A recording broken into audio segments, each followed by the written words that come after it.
Hello, I am Gregory the Poor Typist, and welcome to another edition of Typewriter Club Live.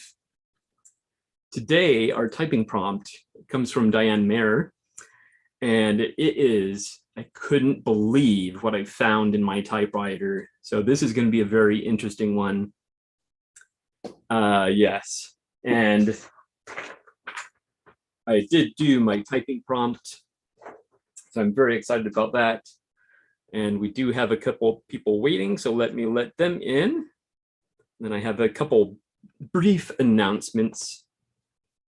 All right, so first of all, I do want to remind everyone that TypePals is and always will be free. So I invite you to join up at typepals.com. It's a great bunch of people, and it's a great way to make use of our typewriters, exchanging letters or postcards. The next thing is a reminder about our podcast. New episodes are Thursdays. And if you want to listen, you can go to podcast.typepals.com. Or if you want to be on the podcast, just little short recordings, you can go to inbox.typepals.com. So there you go. And Indro, how are you? I'm good. How are you? Very good, very good. I like your hat. Yeah, I have it a long time already. But yeah. usually don't wear it at home, but I thought, oh, I was just outside walking the dog, so I came back and I thought, oh, okay. I got this T-shirt. Oh, cool. Can't hack this with the typewriter on it. Very cool. So what's new in your world? Not much since last week because I was just extremely busy. Okay. Well, being busy can be a good thing, but I know sometimes it can be a little overwhelming too. So. I worked for 19 days in a row. Oh boy, I'm sorry. So this weekend was zero. Just unplug everything. Yeah, I bet. Oh man. Oh, hey, Sean. Indro, how are you? Sorry you're working so much, man. Oh yeah, well, I'm thinking about. I saw another job advertisement, and I think I'm going to react on that one. It's a bit closer to where I work now, but it's interesting. So, well, maybe I know more next week or the week after that. Excellent. So, well, good luck with that. Who is Roger Verschuren? That would be me. Are you Dutch? Nope. Not in a long shot. Belgium. Belgium. I'm from Antwerp. Oh, zo we kunnen Nederlands praten. Inderdaad, maar dat is niet goed voor de andere mensen. Nee, maar dat is wel leuk, want ze verstaan er geen ene reet van. Dus dat is inderdaad, zeker. Alhoewel, van sommigen kan je nog verschieten dat er toch nog Nederlands kunnen. Of verstaan. Ja. All right, we'll continue in English, but we can speak Dutch, the two of us. He's from Belgium, so that's really cool. That is so funny. I was just going to say, I think we need subtitles. Yeah. Yeah. Captioning for the Dutch impaired. Exactly. Yeah. And Roger, I do want to say, I did see you were in the meeting last week, but you were so quiet. I was like, is he just listening in, or does he want to be part of it? So I apologize for not speaking to you last week. No problem. There were plenty enough people you had to chat to, so I was just listening. Okay. Didn't have much important to say. Oh. So, now I do have a couple of questions. So yeah, definitely. I just started with the TypePals, the postcard exchange. I've already had some very interesting people. Now my first question is, if you get a card from someone, do you need to answer to it, or is it just getting the card? Because I also noticed that the one you sent the card to is not the same as you received the card from. That is correct. And that's kind of so that it's a surprise who you're gonna receive a card from. Yeah. We like that surprise factor, so that's why I did it that way. And people seem to enjoy it. Now it's up to you if you want to reply back to the person that sent you a card. Yeah. And you know, oftentimes they'll put their address. So in that case, I would actually recommend that you reply. Yeah. Just because if they're putting their address, they're kind of suggesting, oh, you can send one back. Yeah, I've had it with one or two already. We started pen paling, but the last one I received, it doesn't really, well, it's not really mentioned. It was a hurry, and I don't really seem to have a real fit for it this time. So I was just wondering, well, if both were okay, not answering or Definitely, yes. I think the way it's set up, people don't expect a response. Yeah. So, and again, that's one reason we have the postcard exchange, because sometimes when you get exchanging letters with people, it can get a little overwhelming. You know, Yeah. you send out a letter and they reply back, and then you're like, oh man, now I have to reply, and I don't want it to Yeah. take too long. So the idea of the postcard exchange is to remove a lot of that stress. Yeah. and just kind of make it so that you know, you can just send a postcard and not Yeah. worry about replying to anyone, that sort of thing. So I've sent about 3 postcards. I got one page letter out, and now just a 3-page letter. So I'm working up there. excellent. So can't wait until the next one. It's right around the corner, actually. Yeah, I've noticed it's faster than I thought. I thought it was once a month, but it's 2 in March and already 1 in April, and the second one in April coming up. I just want to mention that Roger is living about 1 hour away from me. He lives Oh, in another country, but it's only 1 hour away. Yeah. wow. So That's where very do you cool. live? I live in Den Bosch, 's-Hertogenbosch. Yeah, 's-Hertogenbosch. Yeah, I know that one. Yeah, it's not very far away. No, I've been there a couple of times. Good. A long time ago. I just went to Antwerp about a month ago. I went to the cinema. Oh yeah, that's what you do. Well, it used to be a lot more, I guess. About a decade, 2 decades ago, when it first opened, the Metropolis. Yep. But I also just heard they opened one in Breda, a big one. Yep, they did. So, Which Cool. is about half an hour away from me, and my daughter lives in Breda. oh, cool. So yeah, You- very you- funny. Yeah, you guys are practically neighbors. Yeah. Yep. Excellent. So, Roger, do you have a favorite typewriter that you're using? Well, it depends what you call favorite and what you call using. Well, I have several favorite typewriters. My daily user is my 1976 Olympiad Deluxe, and my second typer is my Remington Rand Deluxe Model 5 from the mid 40s. oh wow. And my real favorite typewriter, but it's broken, is Corona. What's in the name? From the 1940s, 42, and I think it's 12 points per inch. Okay. So it's a sort of a military typewriter. It's smaller letters. So, but it's broken. The drawstring is Oh. broken, and also one of the springs is loose. I still have it, but it has to be fixed. I'll fix it. Well, we're trying. The fun part is I used to work for General Motors decades ago, and one of my coworkers I just noticed is starting collecting typewriters too. So, Oh, and he lives just around the block, next town over. wow. So, That's very cool. Yeah. All right. Now, you said 1942, right? Yeah. Yeah. something so like that. that's really approaching the territory where I start feeling nervous. Like this is approaching antique territory, and it's not something I should be playing with. Exactly. My guess too. Yeah. Although the newer ones are plastic, you can break them more easily. Oh, yes. Yes. Yeah. Excellent. And other than writing letters, what are some other things you like to do with your typewriters?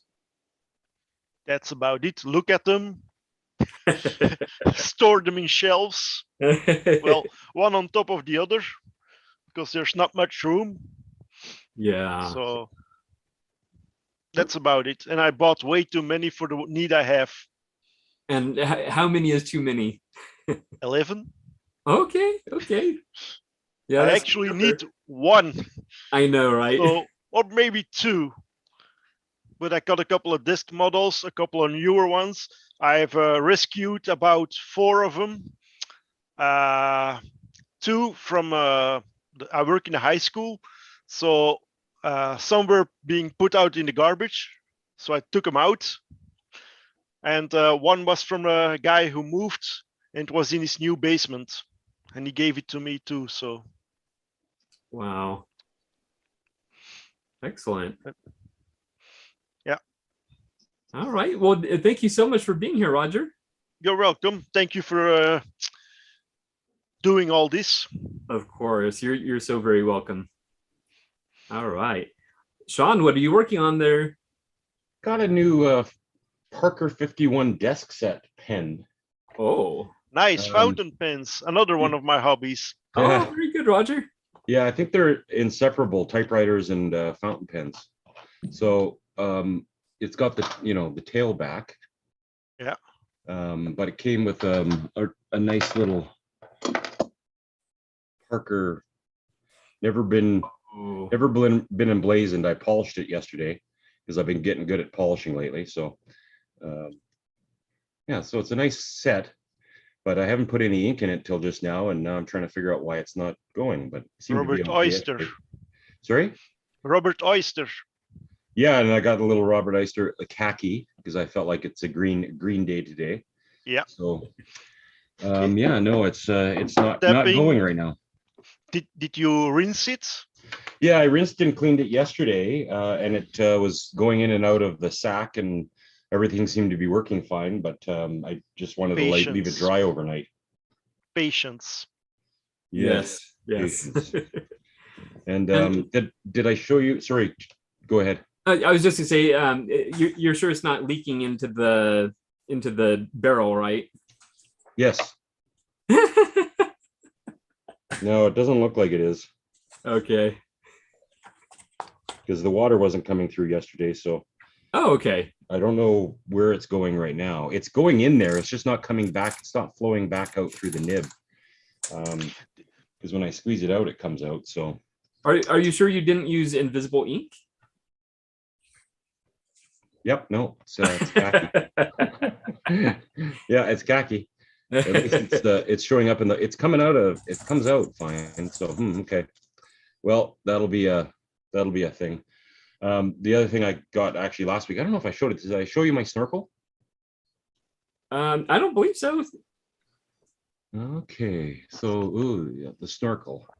So a set of Schaefer's snorkels. One's the pencil and one's the pen. Nice. Now, you guys have, sorry, if you're a fountain pen person, you probably have seen the snorkel, but the best thing about the snorkel, sorry, I got to work on my detail here. Anyway, the snorkel, other than being an interesting looking pen, has this awesome little where the little tube comes out like a sucker. Yeah, we can see that. The nib, and then that's what you suck up the ink through, and then you turn it and it comes back in. So you don't really ever have to theoretically dip your nib because all of the ink's coming through the little snorkel that comes out there. And then when you're done, snorkel retracts. Sorry, and then you're good to write. And does it work? I haven't tried this one yet either. I'm really going to set myself up for disappointment today, I guess, if this is the way this is going to start. Yeah, now I have heard with those snorkels that they're a little tricky to work on. So hopefully it works right out of the box for you. Yeah, I bought a snorkel a few years ago and it didn't work. And I took it all apart and bought a little kit that had O-rings in it and all this kind of stuff, for 15 or 20 bucks. And then it came in a teeny weeny little baggie. And I'm like, wow, what a waste of money that was. No, just joking. But yeah, anyway, yeah, very complex. Fixed it, sort of got it working, but it wasn't quite perfect. So they are definitely challenging pens for sure. Yeah. Now, what I'm really curious about is how does a snorkel pencil work? Well, very easy. I'll show you. You just twist this, and then the snorkel is the lead, and it comes out the front, and that's it. Okay. Well, I'm sure that one works, right? Oh yeah, this one's perfectly fine. It's even got lead in it. Wow. And lead never goes bad. Yeah. So yeah. It just breaks in a million pieces. Yeah, as long as you don't put too much out. And I'm a left-handed, so I learned to put a lot of pressure on my writing.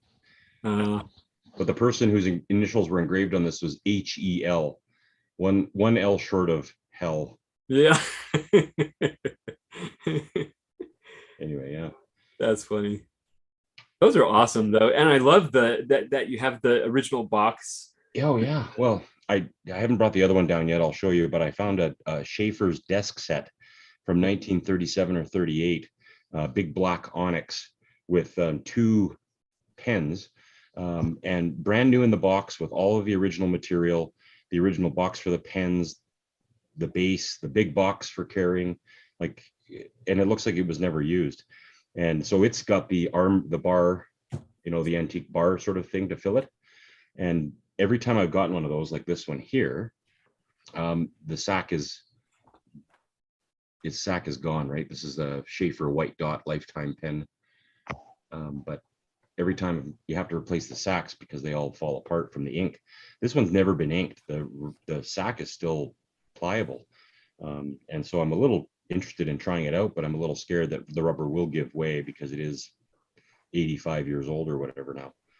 Exactly. But it does have a lifetime supply. Right.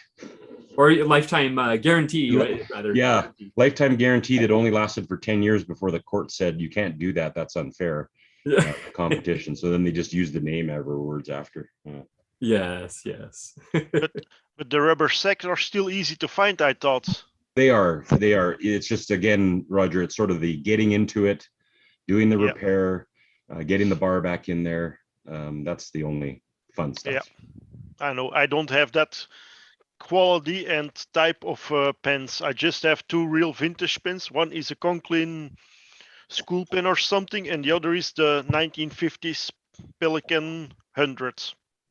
Oh yeah, I'd love a Pelican. Eric Mondor's got a vintage Pelican or 2, I think, and he was telling me how great it was. And I don't have a vintage Pelican just because I haven't found the right one. Yeah, but I'm afraid to use them. So, and I also still have my dad's school pen from the 60s and mine from the 80s. And they work. Do you use those? Mine I do. My dad's not. It's too scratchy. Since I'm also a left-handed, so you always push the nib into the paper. Yep. Left-handed people are of their right mind. Yeah, exactly. Yeah. Well, I started out fixing up Parker Duo folds. So from the late 1920s. So I got a whole collection of those. But then after that, it seemed like pens got a little more complex and I didn't feel like digging out all the old rubber out of these things. So anyway, typewriters. Yeah, that's not easier. Yeah. Excellent. Well, thank you for sharing those, Sean. Oh, and how far away is the Rose Bowl from Riverside? Within an hour. Why did Bob get up at 2 a.m.?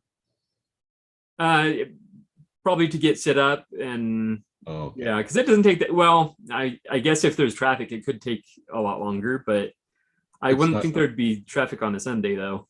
Oh, okay. And I just asked because I know Bob likes to jerk my chain a lot, and he says, "Well, you're invited to come work, but show up at my house at 2 a.m. and then we'll go." And I laughed and said, "Oh, I'm not showing up at 2 a.m. Why would I stand outside your house for like 5 hours while you sleep, then to get up and probably just go down the block?" But he's like, he had a picture this morning online, showing him getting up and leaving at 2 a.m. with the trailer. And I went, oh, shoot, maybe I totally underestimated where this Rose Bowl location is. I just knew it was in California. Yeah. Yeah, it's not that far, but we get crazy traffic down here sometimes. So That's right. Yeah. yeah. So us Canadians forget about that. But plus he's hauling a big trailer too. So And yeah. typewriters. Yeah. Yep. Okay, thank you. That's it. Of course. Susan, how are you doing? You're muted. I'm fine. How are y'all? Very good. Very good. Is there anything new in your world?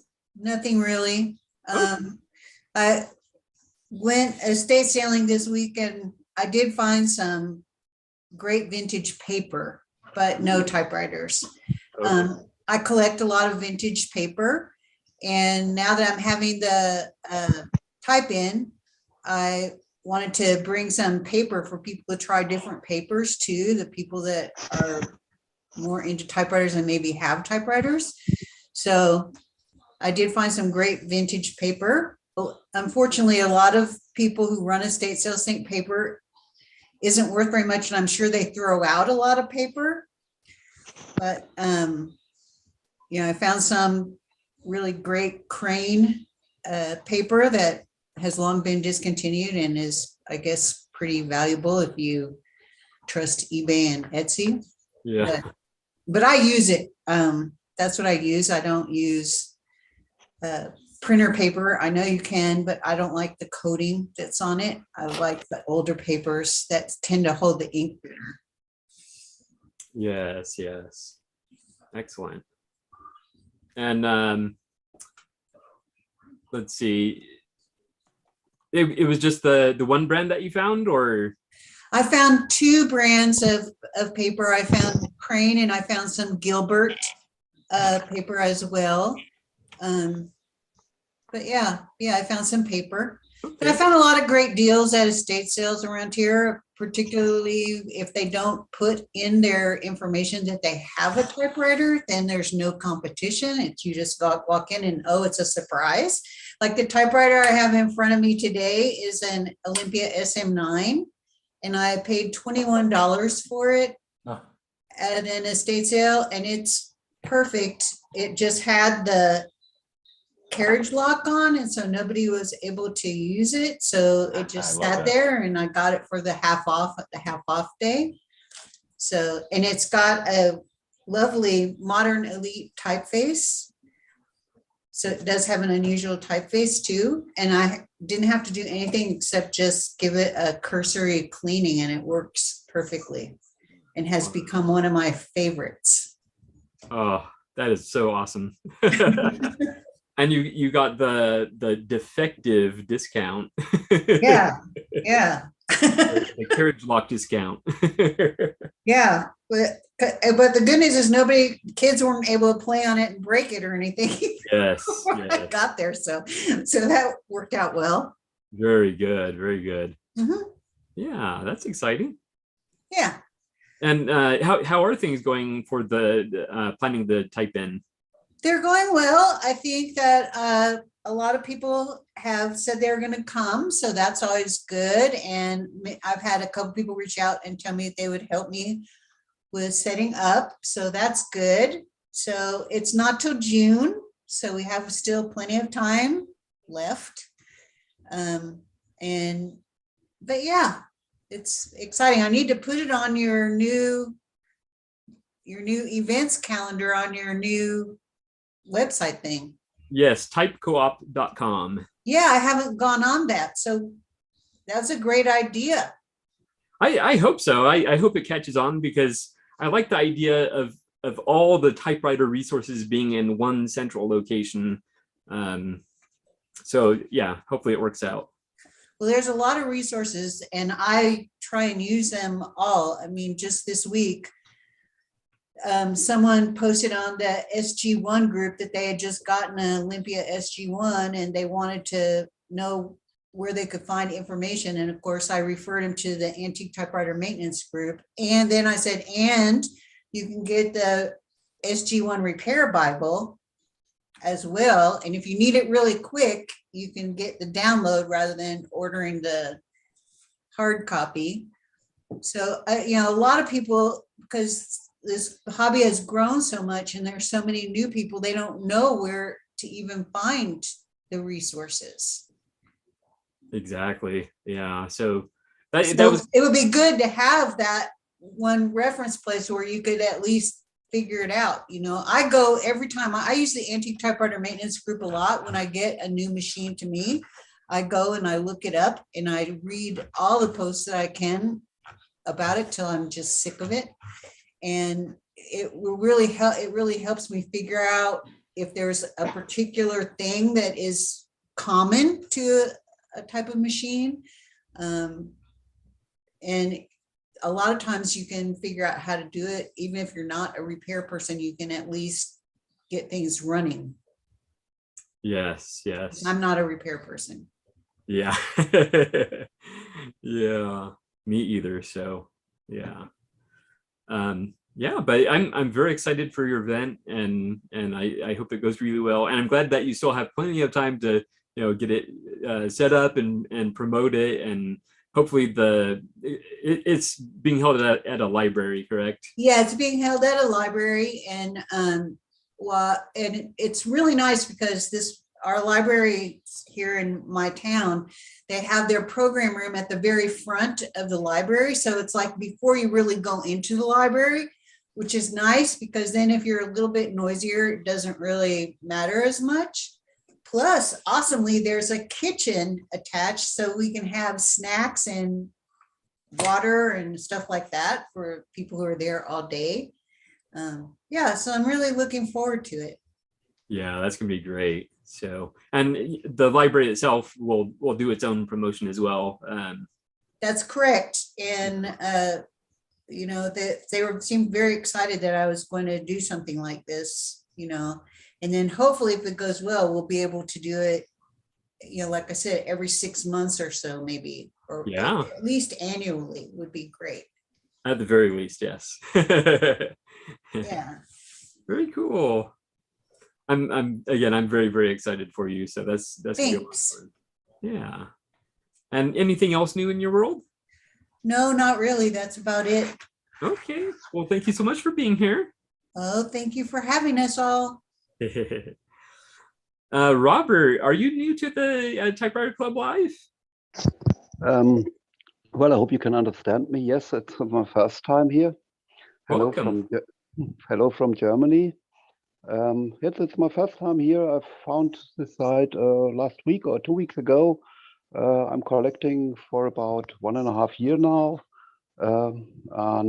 Yeah, I'm just curious to know other people and have a good exchange about typewriters. My stock is about 30 pieces. It's quite easy here in Germany to get a lot of them. They're good on sale, Olympias, Adlers, and things like that. And so, well, I have to take care not to get to become a hoarder or staying a collector.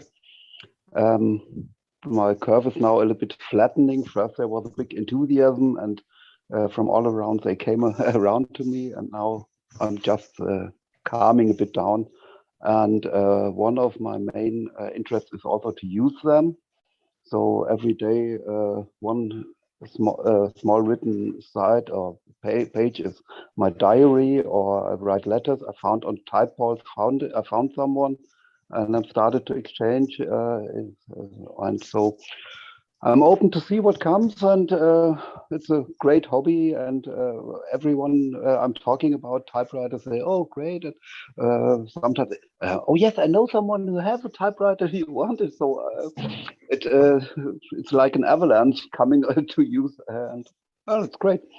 Yeah, a bit repairing I do, but only on low levels, or changing a drawband or something. But I have never dismantled a complete machine, and I think that's really a lot of work, and not restoring them. And I'm looking for machines which are quite complete or in good shape or in a mid shape. and to use them is my main focus. So I'm also not bringing them back to the status of new manufactured machines. Have a lot of fun with them and enjoying it. I'm very often on tour with my bicycle, so I have some ultra portables. And it's sometimes fine just to sit on a bench and writing something, and the people are passing by and looking very strange. What is he doing there? Some people asking, some not. I can just tell my favorite ultra portable is the Adler Tipper. I like very much. It had a really good feeling. It's light, it's sturdy. I prefer it more than the Hermes Baby, which I don't like the touch. But maybe it's an issue to fix, but I haven't tried it yet. Okay. Well, what else to say? You asked what is our news in our world. So I will tell you, on Friday, I received a Monster. As I'm really a bit a fan of Jack Nicholson and Shining. So on Friday arrived an Adler Universal 40, which is lucky you. similar to the 39, except it has a wider tabulator. The 39, I don't know why, isn't available here in Germany. Maybe it was only for export. And the Universal 40 is quite to get. I paid about 20 euros. That's close to nothing to compare to the quality. And so I just unwrapped it and it worked as new. It's really great machine. But you need a lot of space, and that's one problem I think I share with all of you, where to place them all. Exactly. Yeah. Well, but you know, the one thing is, as long as you're using all of your typewriters, like going through and occasionally using each one, it's not considered hoarding. Yeah, we don't hoard here, Robert. Welcome, by the way. We don't hoard here. We just collect a lot. So feel free to collect as many as you want. We won't judge you. no, I don't think that I will be judged here. Maybe I get judged by my wife or other people around me. I know, and it's great. And I think someone said to collect typewriter is a thing they will rise in worth, so it's nothing to lose. Even when my grandchildren later find the product of my hoarding in the garage or somewhere, they will be happy to have lots of money, maybe, or something great to use. Yes. Yeah. Very cool. Excellent. Well, thank you so much for being here. Yes, I like it, and I hope, I don't know if I'll stay the entire time, but it's a nice mood here in the group, I feel, and that's what I like, and thank you for having me here. Of course. And as always, people are always welcome to come and go as they need to, because the only one I expect to be here for the 3 to 4 hours is myself. So yeah, but yeah, again, welcome. So it's good to see you. It's a really sad thing is, I've wrote it, I think, in the group also. Here in Europe, or especially in Germany, we have a lot of these machines you in America would like to have. And on the other side, it's the same. I really would like to have maybe a Royal 10, I like very much, or these, how these greens with the stripes, they're looking great. Is it Smith Corona? I think so. But these are really hard to get here. The only one I got, I got 3 American machines, is a Royal KMM. And it's a really interesting story, because it's an American machine, and this was sold in Friedberg, and Friedberg is very close to Bad Nauheim, and in Bad Nauheim, Elvis Presley did his military service. And so thinking about maybe this machine was used maybe to write Elvis Presley's personal card or something like that. I don't know. I think it's built in the 50s, but it's a nice machine, and I'm happy about that I'm able to write as with QWERTY, same as with QWERTY. I can handle it mostly. Okay. And then I have 2 Remington portables. I like them too. It's a nice, sympathetic machine. Excellent, excellent. And an interesting fact about the music that I use in the Type Pals podcast is the musician, even though it's like dub reggae, the musician is German, and he was quick to point out to me that he used a real typewriter in the song, and it's a German typewriter. He didn't mention what typewriter it was. I should probably find that out, but he did tell me it's a German typewriter. Maybe I have to listen to, maybe I get it by ear, but some machines are sounding really special, different. For example, my torpedo has a really hard clack, clack, clack, and others are a little bit softer, and maybe I can figure it out, but I don't know. Yeah, that's your challenge. My homework. Yes, your homework. Excellent, excellent. All right, and Daniel, how are you doing? Very well, thank you. Excellent. It's great to see Susan. Susan, thank you for your recent letter, and I vouch very much for the use of vintage paper. She sent me a vintage postcard. Can you imagine like the postcard had like put a 3-cent stamp kind of printed on the postcard. So 3 cents, that's a long time ago, and it was a beautiful postcard. And there's a letter coming to you, Susan, as in a reply. So it's very nice to receive vintage. I'm looking for vintage like paper. I did find some vintage paper on Etsy. It's a little bit more expensive than when you find it at the thrift store or something like that. But yeah, it's I actually found at a thrift store close to where we live here. And this is Charlie that says hello. Every time I'm on a Zoom meeting, he comes to say hi. I found in a thrift store not too far from here, original typewriter paper that in its original packaging, it says typewriter paper, made in Canada and sold by Hilroy. And I find it's intriguing because it's thinner than what I had imagined. So yeah, people say like the original typewriter paper might have been thinner. But yesterday I found also vintage paper. I think that was meant because it says it's for printing, so it's for inkjet and laser printers. But it's 24 pounds. But it types very well. When I type with it, it's amazing how well it takes ink. And I think that was paper that was meant, to be kind of a more for images, because there's a note on the packaging for images. Like there's even a side for image up to print. And I think strangely it works very well. I just typed a few lines yesterday, and I'm quite impressed with the quality. And it's got holes.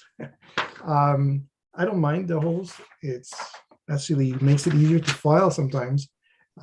Once you've typed something, if you want to journal or write something, just the holes are pre-punched, and that's fine with me. And that was also paper that was Domtar.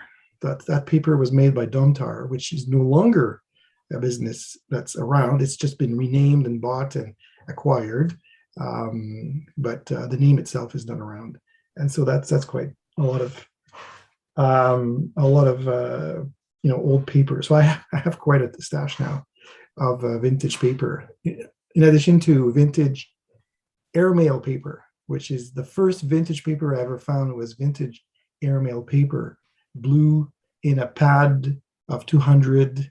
And I think that pad was meant for people that would handwrite and send letters abroad, because there's this template of lines that you slip under the page. So you take the pad and you put the template, and then you write. So you have faint idea that to stay straight, but it works very nice. Also typing, it makes for a very light letter if you want to send a letter. Yeah. And save like the weight compared to like heavy paper. It's very nice. Are those And- like 6x9 or? Yeah, it's 8 by 10. Oh, Let me interesting. get it. I know it. A lot of those pads used to be small 6x8. If you wanted to write by hand, but this is actually a good 8x10, and it was sold by the Steinberg, which was a grocery store chain in Quebec, especially in the province of Quebec. A grocer from Montreal that started. His mother started one grocery store, but the family expanded, and it became a major place. So let me just measure it. Yeah, 8. I thought it was pretty much 8x10, right on the dot. So it's just a little bit smaller. You can fold it and put it in a smaller envelope instead of a number 9. You can put it in a smaller envelope, and it fits well. So that's quite nice. And talking about acquisitions. Recently, I've missed a few of our typewriter type pals meetings because I have other activities and we were traveling too. But recently, I've acquired quite a number of things, and I got a typewriter given to me as a retirement gift from my team, my staff, and I've written a one-type page on it. And I've posted it on the Typewriter database. And what I find so special is it's a Remington number 10 from 1915. So it's pretty old. And there were just a few things that were bent. I just had to form them back. I didn't have to repair anything. I had to clean a lot. There was even sawdust in the movement inside. But it types. And they had an old cotton ribbon on it, which still has ink, and I was very surprised. And on the OTP, I did make a point to find out to say that the keyboard layout is unique, and that's interesting to me. And I have taken a great interest in all the sorts of layouts that exist in the world, if I may say, or what is available to me to see through internet. There's a great number of languages in the world. There's 5,000 languages and dialects, apparently, and quite a number of different layouts, right? But we start recognizing different layouts from being from different countries. And that layout that I have for a typewriter made in the US, but sold in Canada, because I'm going to assume, because it was found locally here, that it was built in the state of New York, but for the export market and with a custom keyboard. That I find that interesting, a custom keyboard, which with French accents and characters. And it's not yet, the defined French Canadian keyboard. Like, I think there's a time maybe when companies, I don't know exactly the history of that, and I'm going to research it a little bit more, because I posted on the antique typewriter collector group on Facebook about the like the date of this typewriter, 1915, and just yesterday is a person in Montreal that posted a typewriter from 1925, a Remington 10. Now it's a Remington 10S. So they changed a little bit the model. It's a little bit improved in terms of the mechanicals for the tabulator. So it's different in that way, but it does very much look like the one I was gifted.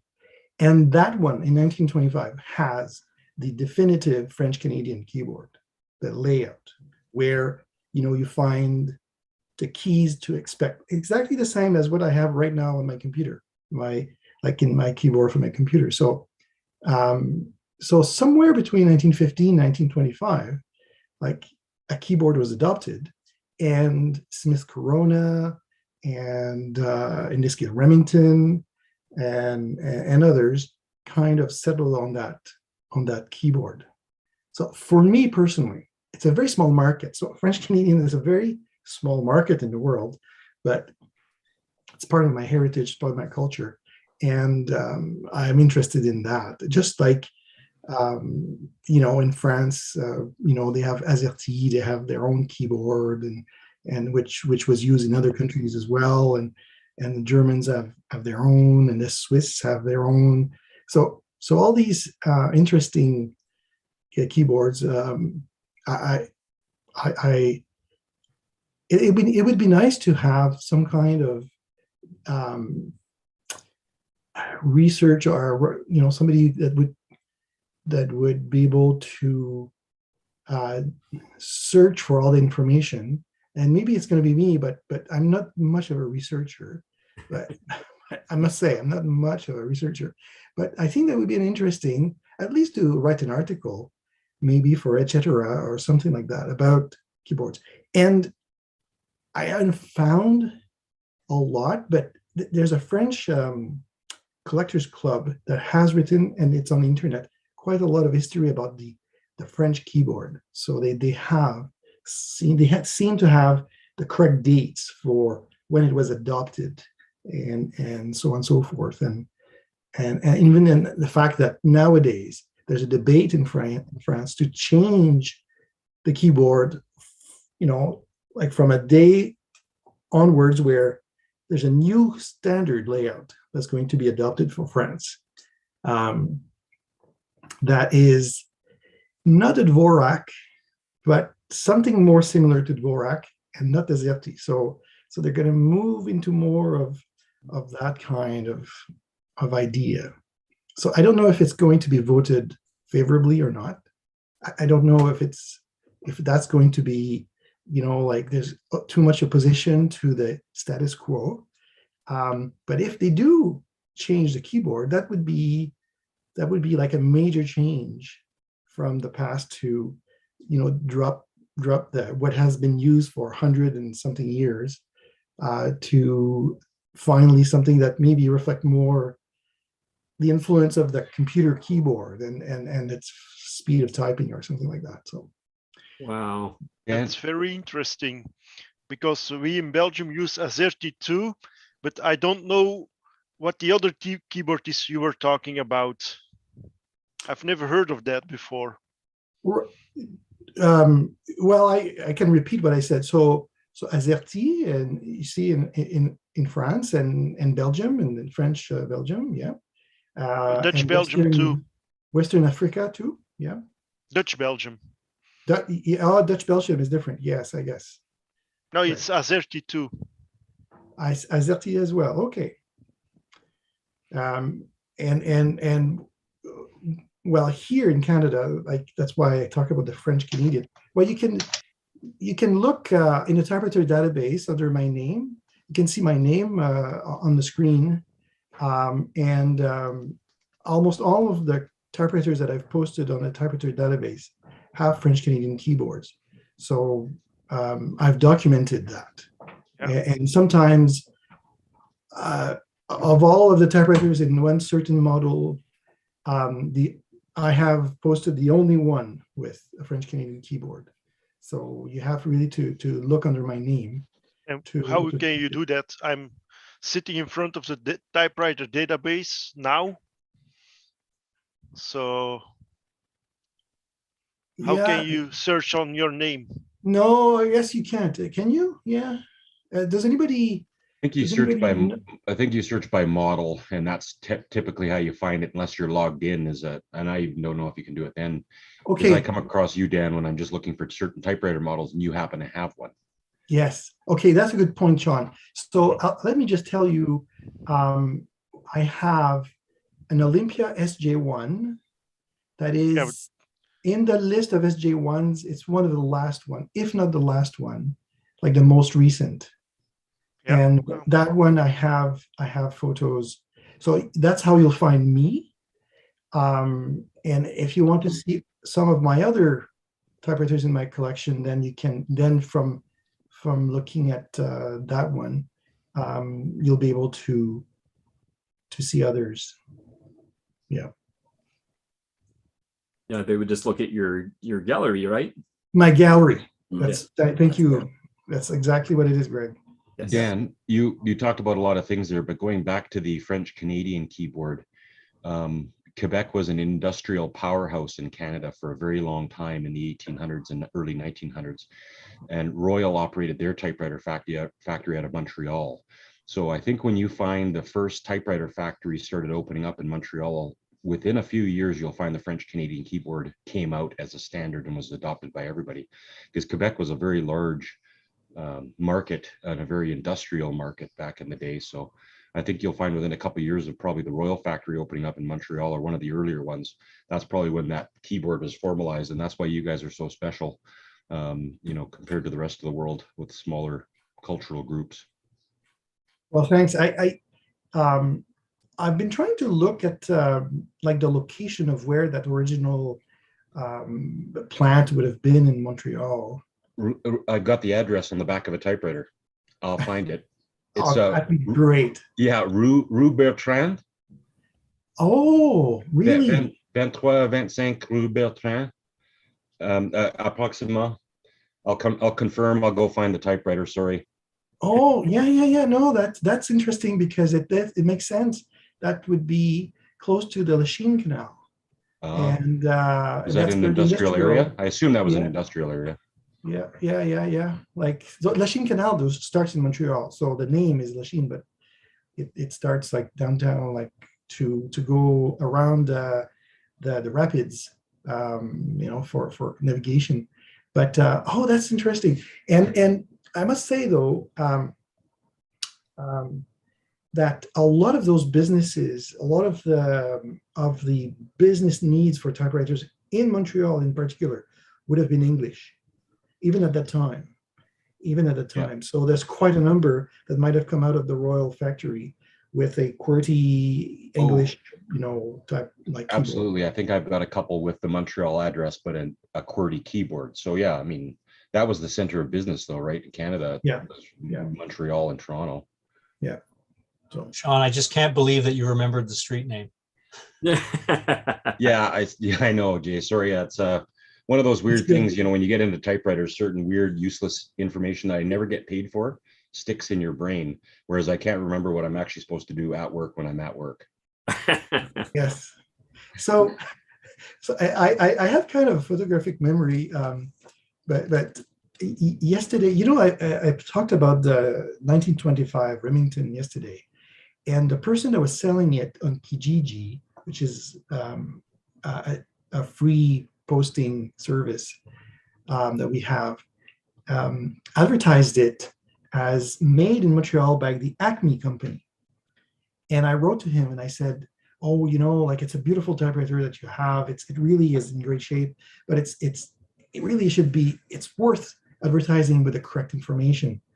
Acme Typewriter and Office Machines was the office that sold the machine in Montreal and has his address on the typewriter. It has his address in the big round kind of crest or seal that you see on the paper table, but that's not who made it, right? So it says Remington, but it had the name of the company, and it's at on its address and its phone number on that label, and so on and so forth. So there is a way to do some historical research about you know, like a lot of those things, and maybe I started looking at the archives of newspapers.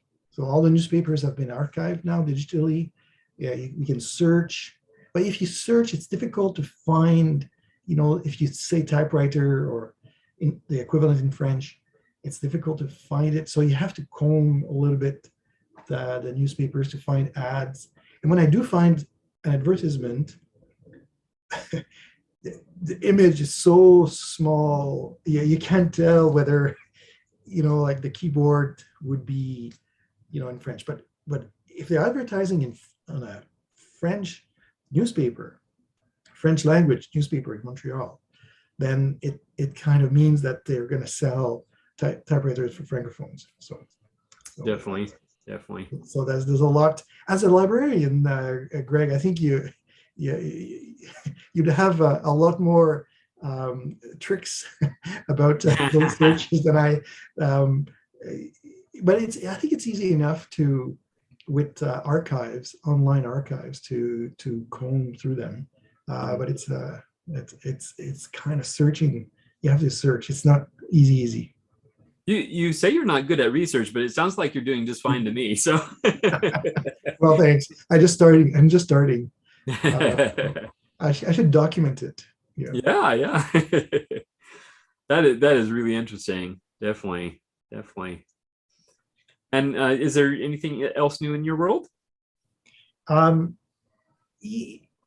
Yesterday I found a little typewriter table, one of those, that has folding leaves on the side. Yes. And it's lower, and it's a metal legs on caster wheels. I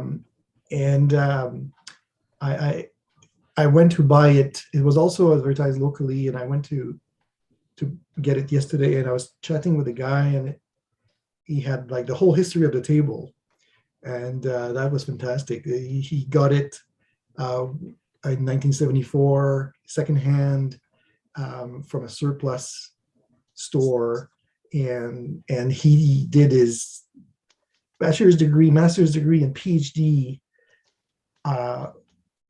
His parents gave him an Underwood standard typewriter, and the Underwood was on that table. And all these years, and he moved from different universities. He started at University of Toronto, and then moved to University of Alberta, Calgary, and then University of British Columbia for his PhD. And all these years, the Underwood standard and the table followed him, and he typed a 300-page PhD on that, on that little table with the typewriter, and he typed it 3 times, his thesis, and all these things. And so it's great to have a little bit of history around that kind of thing. Yeah, definitely. Anytime we can get like at least a hint of the backstory to the typewriter, it really adds to the experience of the typewriter. For example, one of my typewriters, I think it's the Olympia SM9 that I got for $40, and it came with a with a handmade denim cover. But that typewriter has a service label on it from a typewriter repair place that was in the Brockton Arcade, which is kind of like this a very small shopping center. It has a very maybe 50s, 60s vibe to it. So it's very dated, but you have all these unique little businesses in there. So this typewriter shop used to be in there many years ago, but it was so fun seeing that service sticker on there with the address and the phone number and saying Brockton Arcade. Yeah, so that was cool. Yeah. Very cool. Well, thank you so much for sharing, Daniel. Well, thank you very much. And I just say hello to Andrew also that joined. And Andrew, there's a letter coming your way. Thanks for your second letter. Andrew and I have been exchanging letters, and very cool. Much appreciated. Well, I was gonna share too. You were talking about the typewriter paper the vintage airmail paper. Yeah. I don't know if you can see this or not, but this is what I got from Daniel, and it is I think off that tablet from that Steinberg story you were talking about. Yes, it is. Very, very cool. And his machine obviously has all the correct French-Canadian diacritical marks too, because when he says Montreal, he actually has an accent over the E. Excellent. The acute. So yeah. Whereas, we kind of have to slog through down here in the States and forget some of those things. So. Oh, that's excellent. All right. Now, I feel bad because last week we didn't get a chance to speak to Brian Bopp. So I wanted to be sure and speak to Brian this time because I felt horrible that we didn't get a chance to speak to you. So how are you, Brian? I'm doing all right. Actually, I'm in New York, so I have time to shoot out to a flea market before this. Ooh. And I had a little luck. I have a couple questions. I found this Olivetti letter at 22. And it's got British, it looks like a British key, was made in Glasgow. It's got the pound symbol, the 1/8, the 3/8, 7/8, 5/8. But I looked at, I'm having trouble figuring out when it was made based on the serial number. Because it's not Italian. I think it looks like some from the early 50s, but I can't quite tell. Brian, I have a Glasgow made letter 22 that was made in 1957, as far as I can tell from the typewriter database and comparing the serial number. But apparently that the serial numbers for Olivetti might not be sequentially correct if they were made in different plants. So that's the challenge. Yeah. One's made in Spain, Italy, this one made in Glasgow, Scotland. They may not have the numbers that really correctly follow each other, but that's what the database seemed to show, that they switch based on where they might be made. And this is an Olivetti, because I have an Olivetti Underwood Studio 44. It was also very nice. And I saw another one of those today, but I passed on that. I'm wondering if it would be beneficial to scroll through at least the photo galleries on Typewriter database and see if you can kind of pick out maybe features or that kind of place it in the ballpark. Right, because it's in very good condition cosmetically. It needs a new ribbon, but yeah, a lot of them look the same. I've just started doing that. So. Yeah, Greg, I think you're correct that when we look at whether the keys are round, the key tops, whether they're round or square. Square. So square is later. Mm-hmm. That's right there as an indication that it's a later model. I think, which is 1957, has the round key tops. And since it was made in the same place, the later square was more a design that came in the 60s. Well, people, I don't always trust the dating that some people do, but it looks like some from 1950, 51 are square, but kind of square, so it's hard to tell. But I also picked up I never remember, an electric today. I think it's a Remington. I have one or two, but they're so loud and heavy, and one of them, the first one I got, every time you type a 0 or an O, it just pokes a hole right through the paper. So hoping for something a little more gentle, but yeah. So it was a good opportunity. It was the first flea market of the year out in Connecticut near me, so tons of people there. So a Remington 6 noiseless, I think it was, desktop, but then I said, let me take one quick run down this aisle before I leave. It's the last aisle, and then I found this Latera. Oh, wow. With the case, and so. Oh, that's great. So that was worth it. Yeah, that's a very nice find. Yeah. Definitely. And my wife's away with the kids, so. You get to play with the toys. Yeah. I can leave them out, type on them, fix them up, and not make her suspicious. Nice. I was sworn to stop buying machines a year or so ago, 2 years ago.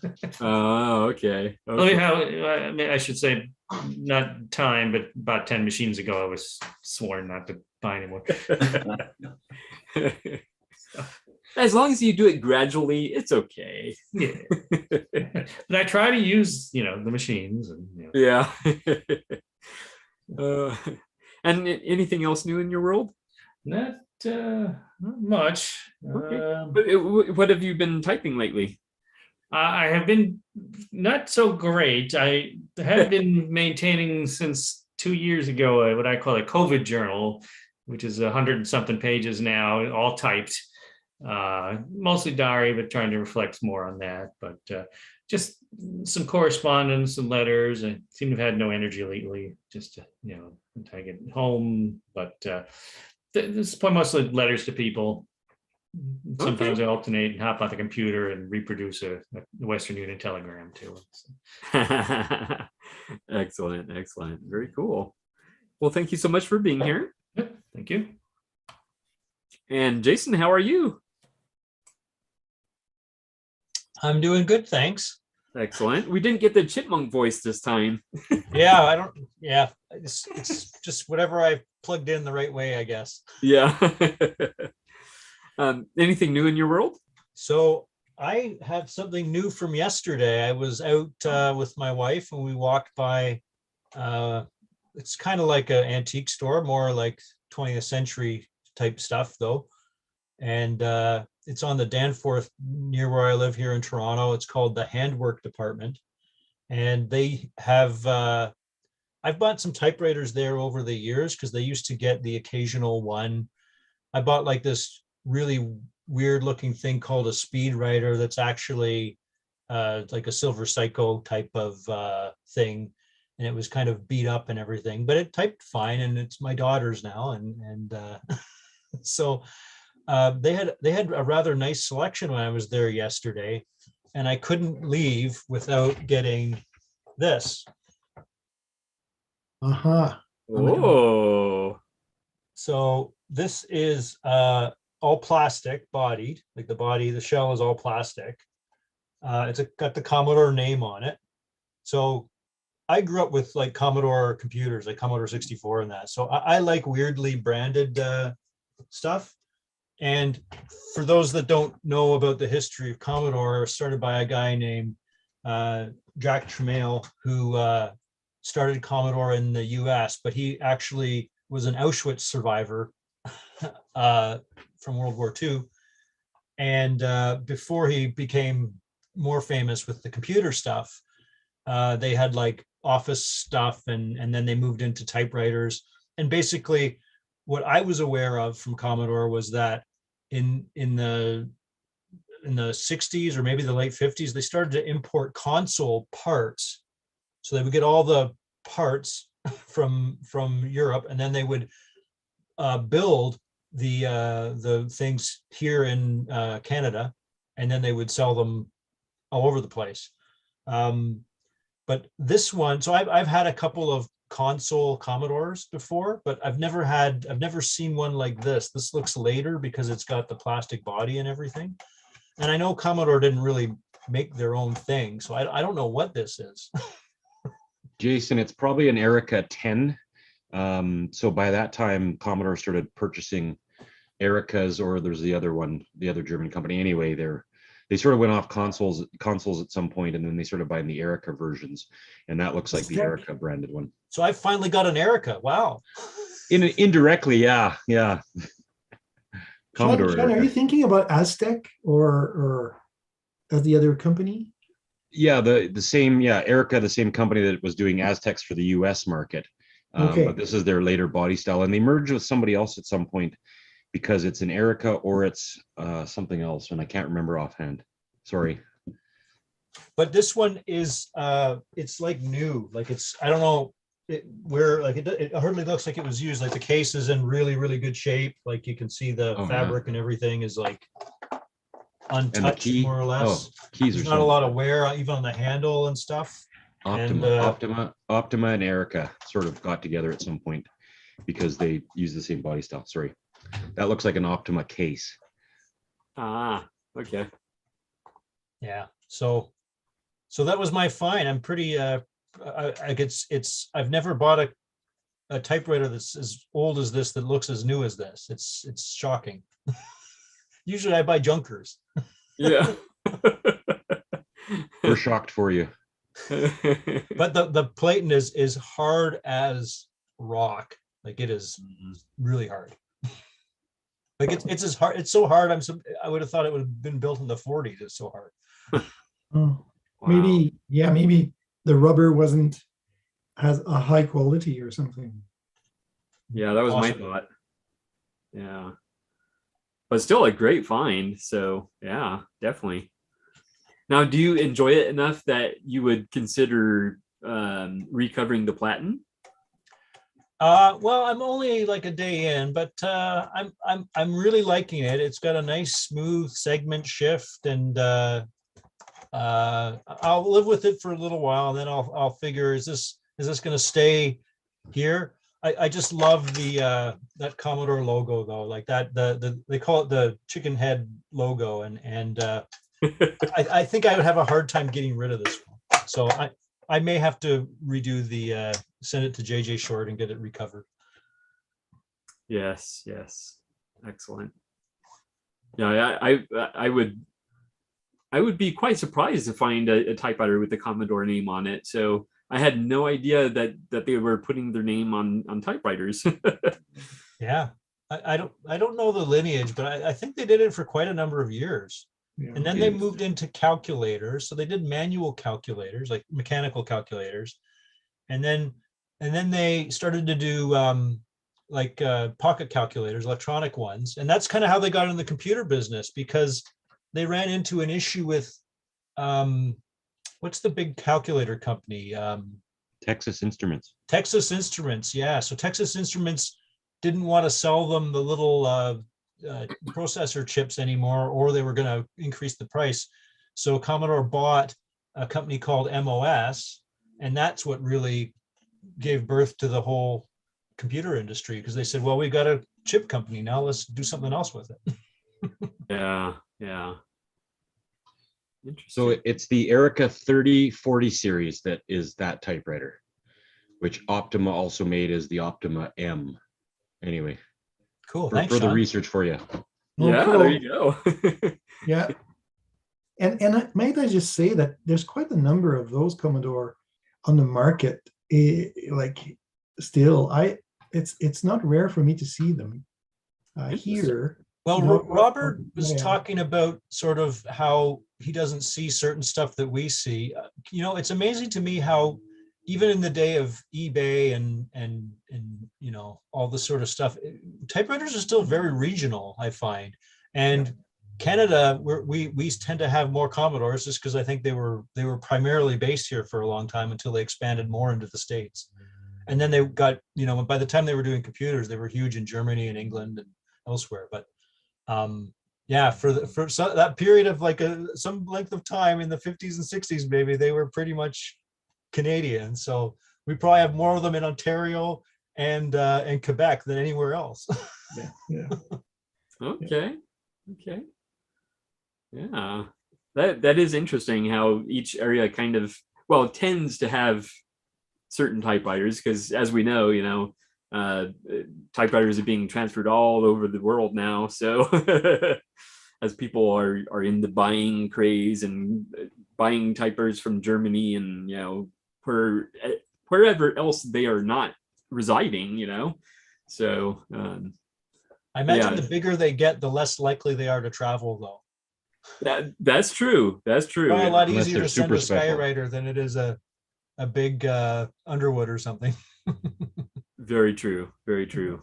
Yeah. And I'm finding that a lot of the people that still hung on to typewriters are older folks, and they would not necessarily have been, selling on eBay. What I find is that there's younger people that buy from estate sales or from locally, and then they put them on eBay. But the original owners, like, they would have not moved very much.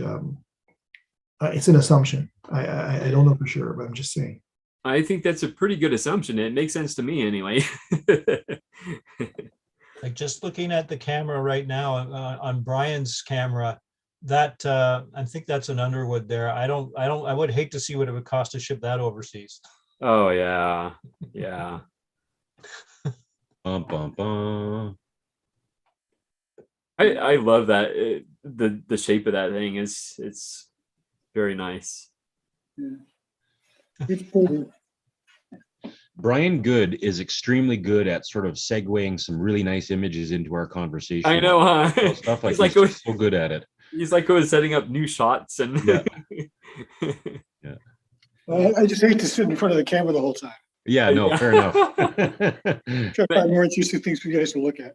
Oh, my favorite shot, and I couldn't zoom in at the time because I didn't want to interrupt the speakers, but you had Koa laying on the couch by the typewriter. That was, Oh yeah, I enjoyed that. he went out. He's not here right now. Okay. This is the one I got at Goodwill the other day. So. Oh yeah, yeah. I remember you posted about that. Yeah, man, I've got my return lever sits right on the top. I don't know what to do about that. I've heard other people that have that problem.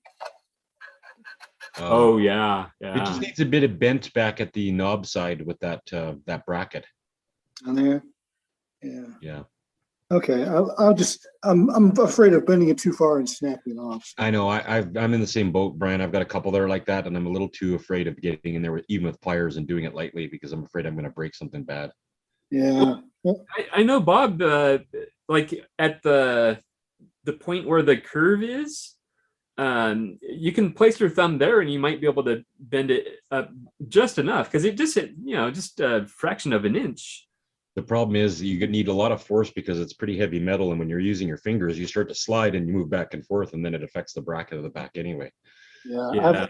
I tried a few times to get it, just bending it by hand, and I didn't feel comfortable doing it. Okay. So I'll figure it out. Yeah. Let me know, Brian, when you figure it out and what you do, because I've been trying to find a solution too. Well, the big solution is always taking it to Dwayne Jensen over at Phoenix Typewriter. I might do that. Take a hammer to it. Take a hammer to it. Or not. Or not. Just joking. Things that happen on this channel should not be done by children at home. Yes. I was saying I might take it over to Dwayne at Phoenix Typewriter. Oh, yeah. Yeah. Have him do it. I just watch him do it. The next one I'll know how to do it. Yeah. Let a professional do it. Yeah. I just know Bob has had great luck just grabbing it and just bending it. So. Yeah. Bob's a tough guy, though. He does drive a motorcycle, so. He does. Yeah. Okay. Well, I'll have more interesting shots later. Okay. We look forward to it as always. And Jason, was there anything else new with you?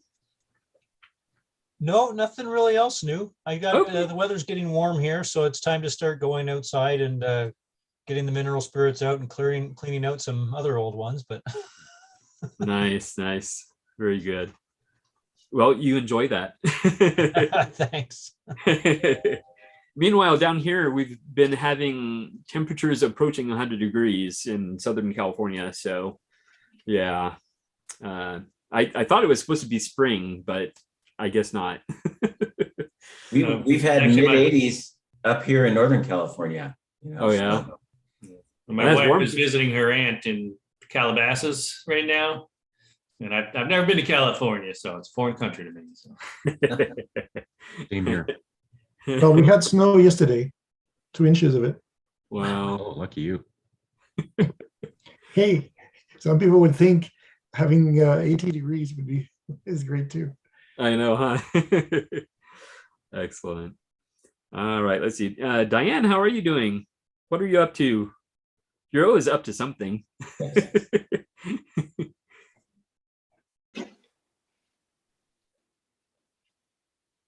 Where's that unmute? There you go. Yeah, I know. It really sucks.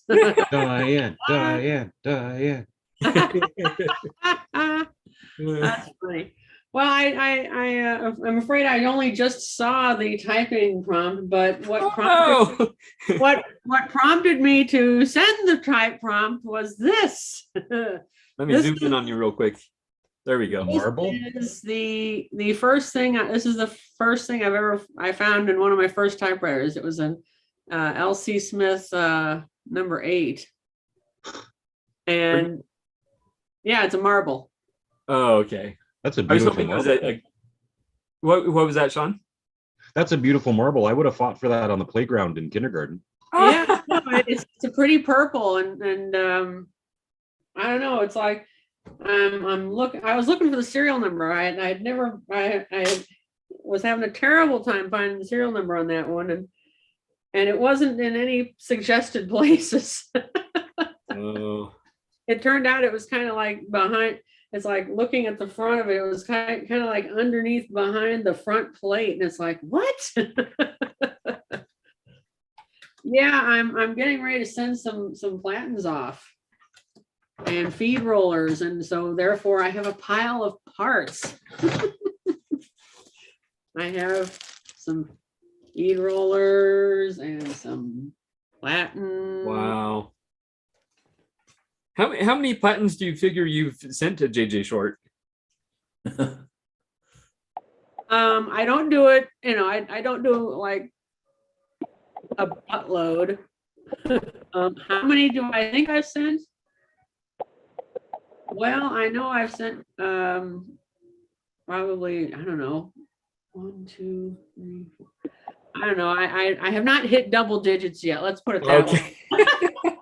I know I've sent a bunch of Smith Premiers, my 10 and my 4 and my 6, because otherwise I couldn't type on them. Yeah. And who wouldn't want to type on an old typewriter? I mean, we're not talking Scholes and Glidden. I get that. That's total different. Some of those typewriters are in a total different sphere. But Smith Premier, they're for the most part common enough that darn it, if I'm gonna have them, I'm gonna type on them. Excellent. Is there any price benefit to sending a bunch of platens together at the same time to JJ Short? Yes, they do. Well, it's not much of a reduction, but there is a reduction. I'm just trying to kind of gather what I want to send, and I'll send Peter Short an email with what I want, and he'll give me a quote. Yeah, Peter Short is the one to talk to as far as typewriter platens. No relation to me. Yeah. I did buy another typewriter though. Like I really needed to buy a typewriter, Of course. We're gonna go on a trip? Yes, we're gonna go on a trip because it's out in the garage. Okay. I know they shouldn't be out in the garage, but I haven't done a chemical cleaning on it yet. So that's why it's out in the garage. Because it was easier. Be careful. Don't trip. Oh, no, I don't want to trip. No, I have some recycling next to my back door, and guess what? I kicked it. Yeah. You kicked the bucket. Hopefully we don't lose me out here. Wi-Fi tends to not work that great out here. Oh. So far, so good. Yeah.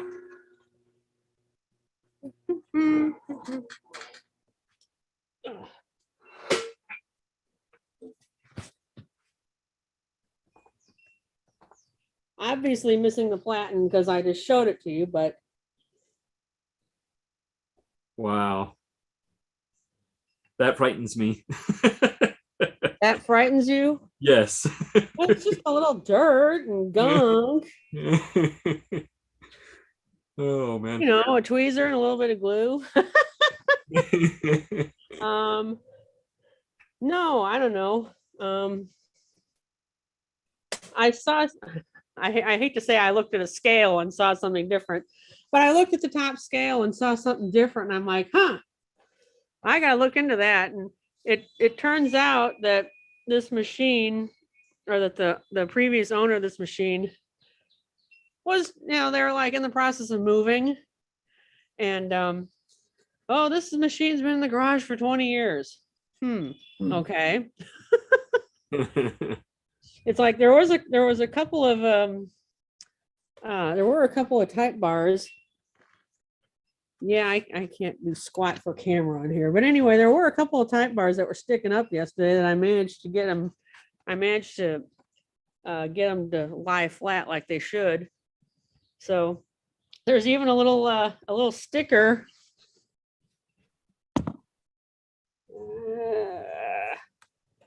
Yeah, it's kind of a pain. It's right here.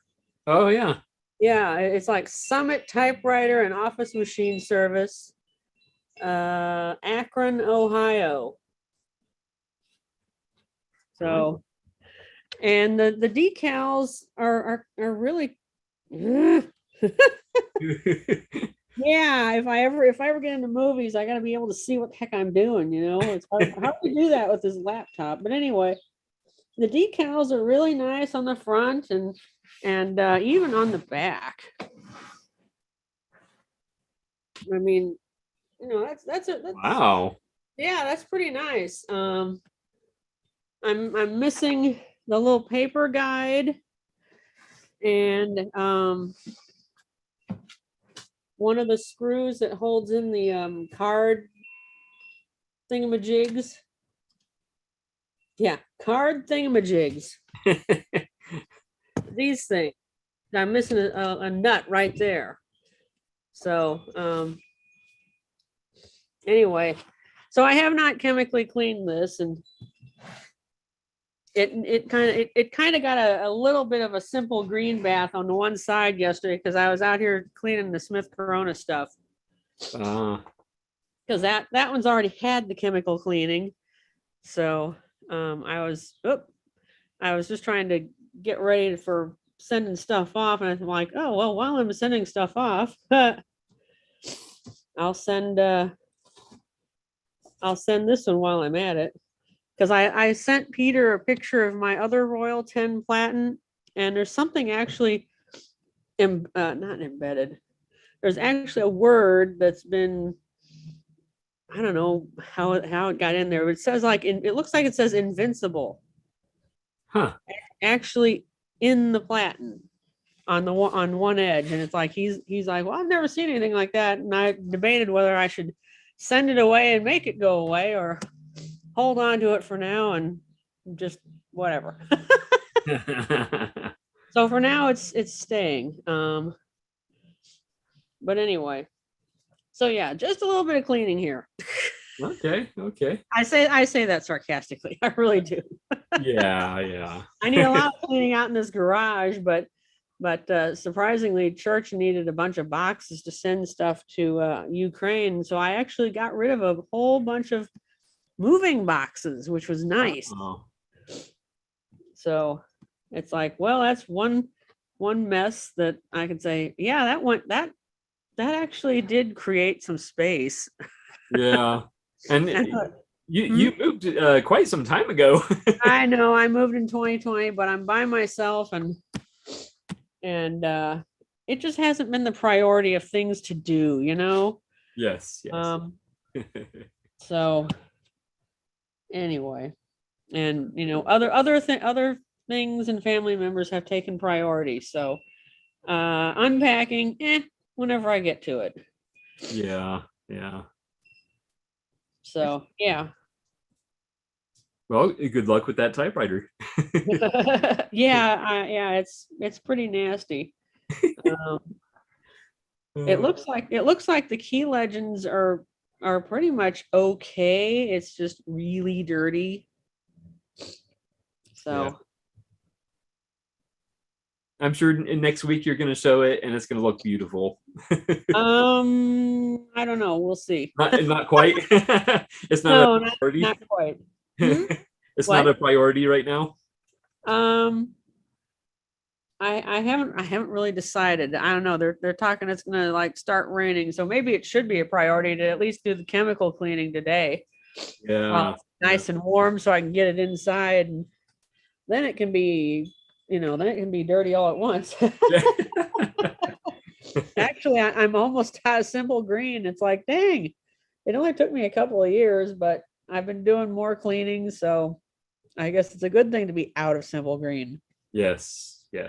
But yeah, this is really these actually might go in the sink and get some rubber ducky treatment. Yeah. Just the panels, not the typewriter itself. Yeah. I'm not going there. not the full rubber ducky treatment. No, I'm afraid I just don't have the I don't know. I'm afraid I wouldn't get it dried out fast enough. Yeah. And I'm not sure what other people use to dry their typewriters out. Air. Or I've heard hair dryers. Yeah. So Anyway. yeah. Well, thank you for showing that, Diane, and thank you for making the trek out there. Yeah, for me right now, it's a trek, but that's okay. I'll do it. You do a lot for us, Diane, and I appreciate it. So, including the awesome typing prompt that you provided. So. Oh, well, yeah, I'd say my response is, well, I found this purple marble and that's really it. And it's funny because I was hoping it was an everlasting gobstopper. That's what I sort of was going to ask too. Yeah. That's just nasty. Only if it's been sucked on. Yeah. Yes. Yeah, definitely. They're like, man, this is everlasting. I'm going to stick it in my typewriter. Oh, and I just changed the ribbon on the Latera 22. Ooh, I'm not sure what type. Let me zoom in on you. Nice. Oh, yeah. Nice and So dark. is that regular type? It looks a little different. How many characters do you get for 1 inch? Yeah, Or- this is a get a Bunch. room crowd. This looks a little different to me. I don't know if that's. Yeah, I think it's imperial. If you were to type the numbers, it would help.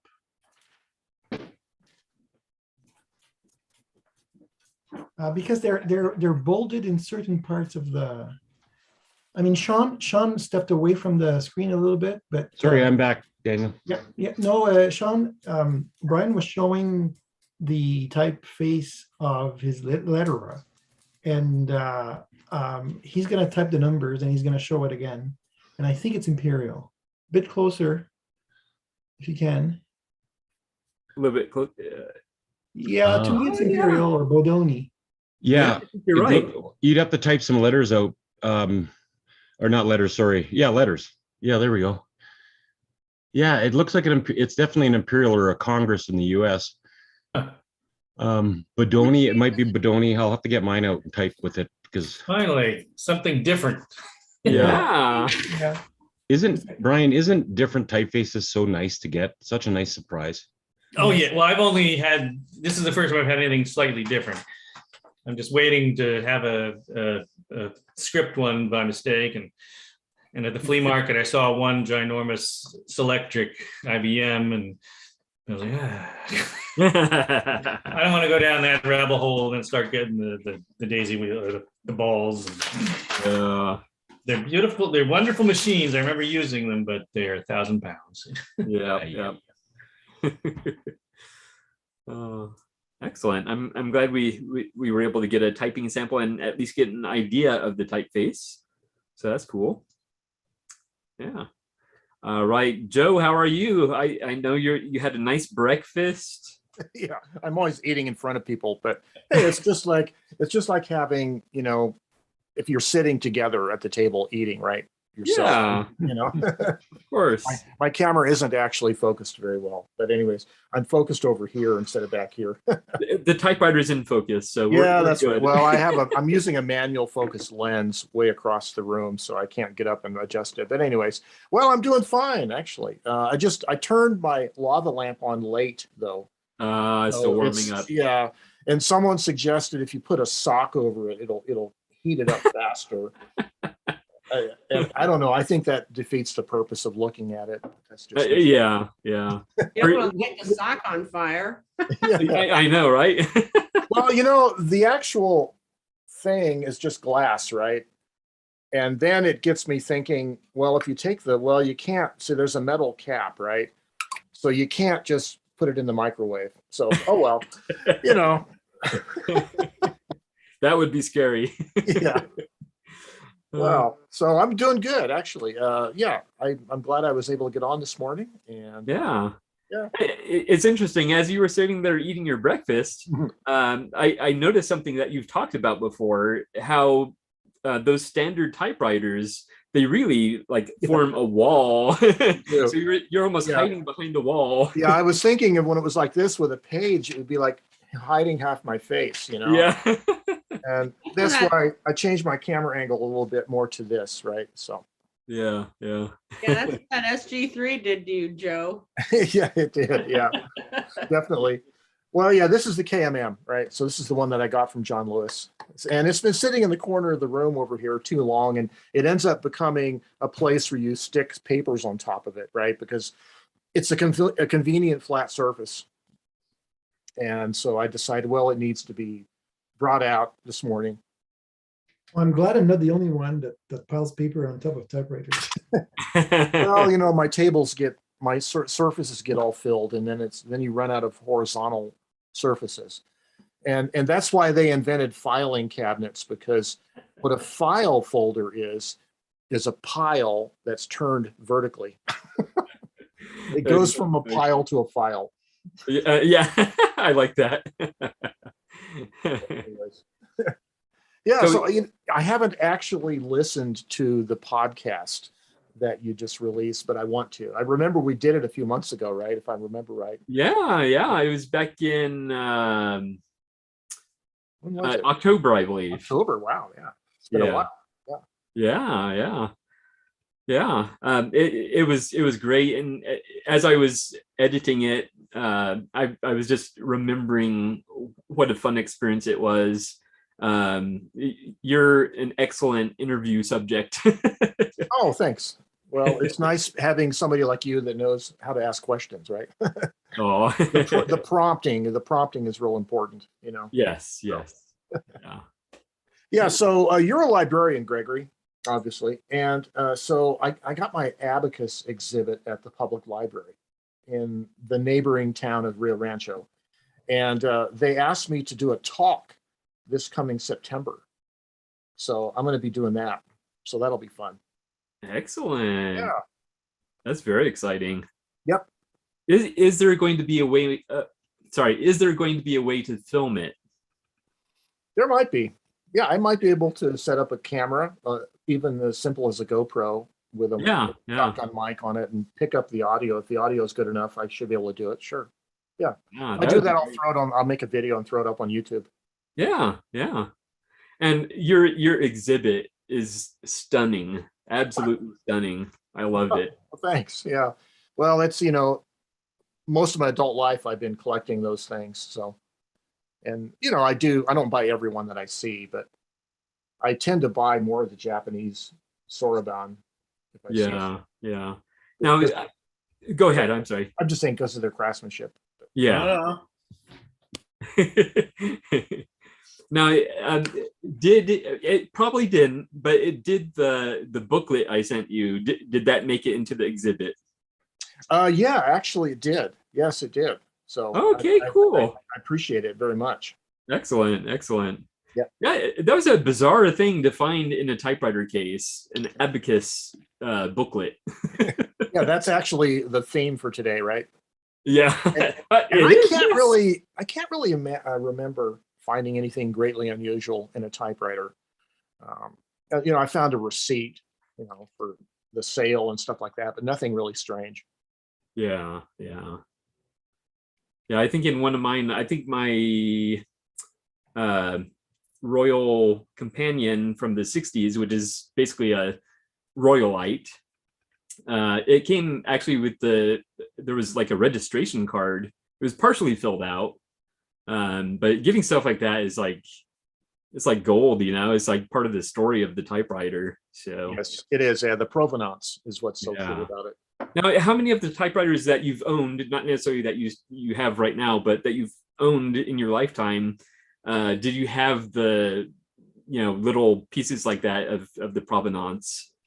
Well, let's see. My Olivetti Underwood 21 had the sales receipt.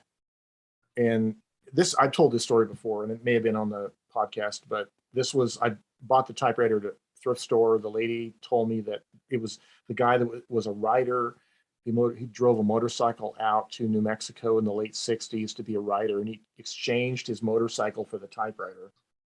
And so when I got the typewriter home, there was this receipt between the office supply store and a used car lot, both on the same street, and very similar street numbers, like they were like neighboring businesses.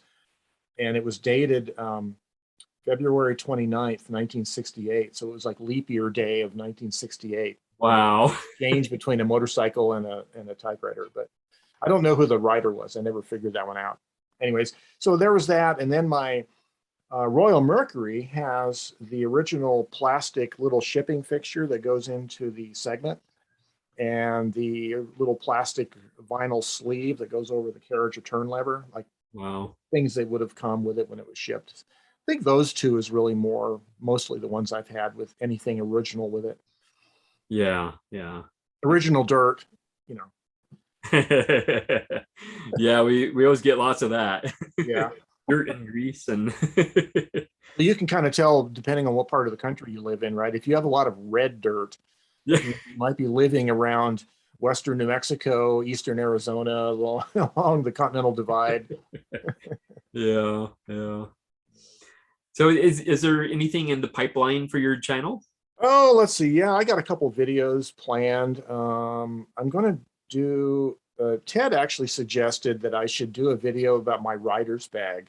Like, what do I keep in my writing bag for, you know, when I go out typing or whatever. So that'll be fun because I have too many things in my writer's bag. It's like well, I shouldn't say this. This is going to sound sexist, but it's like the typical woman's purse, right? I mean, it really is. It is bad. And let's see, I have a couple, maybe one or two more abacus videos and I'm going to pull up and put up. And yeah, actually, you know, I just made a note this morning. Where was it? Where to find all the typewriter resources for newbies, including Gregory's new website, right? So that's a good video. And I was just also wanting to plug Sarah's channel, right? Just My Type. Yes. She's been doing a lot of great videos, and she really needs people to watch her channel and subscribe to. So. Exactly. In fact, I was just watching her latest video, and I haven't seen that one yet about going to Disneyland with a typewriter. Oh, yeah, absolutely hilarious. So yeah, I won't spoil anything. Definitely go watch Just My Typewriter on YouTube. It's so worth it. She has, along with Joe, she has one of the best channels out there. So yeah, she's a lot of fun to watch. Yeah, she's another channel that has very high production values, and she puts a lot of time and effort into her videos. So it's great to see channels like that, like Joe's and hers, that are really, it makes the rest of us look really good. Well, hey, but since I have my microphone suspended right above the picture, so let's hear the bell. How's that? Ooh, that was good. That's a KMM bell. Properly tuned up. Oh, that reminds me, one of Sarah's videos, they were reciting Edgar Allan Poe's poem, The Bells, which of course repeats the word bells like I don't even know how many times during the poem. And for each one, she rings a different typewriter bell. So that is, that was a good one. You know what impresses me about her is that she doesn't, I don't think she does her videos at home. She goes out to the university that she works at and to their media arts lab, their studio. So she has to bring all the stuff with her. Like if she has multiple typewriters, she has to bring them all with her out to the college, to the university campus, and whatever clothes she's going to wear, and you know, all that stuff. So it's like here, I'm just in my little spare room in my house. It's not far for me to go from the kitchen to my office, but so I'm pretty impressed by the work she puts into her channel. Definitely. Yeah, definitely. And I keep trying to get her to come on here, but I've laid off for a while, so maybe I'll try again, because I would love to have her on here and maybe even do one of those special episodes where I interview her. But we'll see. That would be fun. Yeah, she'd probably do that. Hopefully. Yeah. So nothing too special going on, but you know, there's always new videos coming out, and I don't have any new typewriters yet, you know, obviously yet, but maybe, I don't know. I have. I'm thinking, you know, I might be looking at some English or British or European eBay, perhaps, or something. I don't know. We'll see. Interesting. That's a nice teaser. Yeah. And I do want to get actually another meeting going of our local typewriter club that has been defunct now for like several years. And it's complicated by the fact that my friend Kevin, who's been hosting the meetings at his house, is kind of moving out of town. And so he's out of town, moving in town, so he's not there as often. And I only have Sundays off on weekends because I work Saturdays. So it's a little more difficult to get the group together these days. So, but I do want to eventually have a type-in, also a public type-in, and hopefully we'll do that this spring or summer. Definitely. Yeah, and if so, we'll advertise it on your website, on your channel. Excellent. Yeah. Now, the library where you have your abacus exhibit, would that be a potential place for your type-in? Or yeah, that library doesn't have a separate room that you could make noises at, and you know, it's more like the typical library, you know, like shh, be quiet, that kind of thing. So I'm going to have to look for a venue, and finding a venue has always been challenging. Now, one of the venues that we were using was the Albuquerque Press Club, which is a historic old kind of a log cabin lodge style building that was built 100 years ago. And it adjoins, it sits on top of a hill near a city park, and it's a private club, and you have to join it, become a member with, it's something like $120 a year kind of membership, right? So my friend Kevin was a member, and they have a private bar, you know, so they serve drinks and stuff. So we were having some of our meetings there before COVID hit.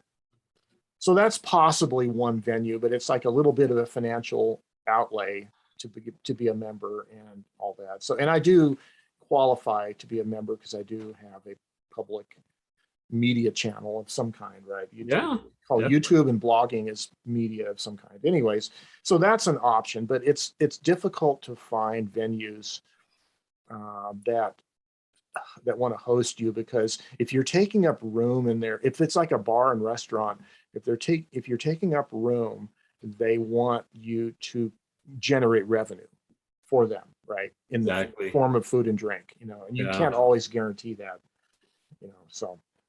Yeah, definitely. Well, hopefully you get something arranged. Well, we do have the Penny Smith's paper. This is a pen stationery store, but that venue is outdoors on a covered breezeway, so it's not really indoors, and it's not really conducive to sitting and eating and drinking and typing. Yeah, it's not the same kind of thing. So yeah, and that becomes more of a type out. That's a type out, exactly. And the challenge there is, well, in some years we've done it, it's been around springtime, and it's in the Rio Grande Valley of Albuquerque, which has a lot of cottonwood trees, and the cottonwood seeds, you know, will float around and get into a typewriter. So I've actually had typewriters get gummed up with cottonwood seeds. From being outdoors. And being easy. That's something you don't really think about. No. No, that's funny. Anyways. Well, all right. It's great seeing everybody again finally. And I'm glad your internet connection problem is fixed. Yes. In fact, I was uploading the fourth episode, or is it the third? The third or fourth episode of the podcast. I'm losing track already. And it uploaded so fast. I was like, wow, because the last well, of course, your episode was much longer, like 3 times as long, or well, of course, because I talked too much. Yeah, almost 4 times as long, actually. Yeah, but worth every minute. That one took all day long. That was with the old internet. Oh, yeah. So then this one is like a 30-minute episode.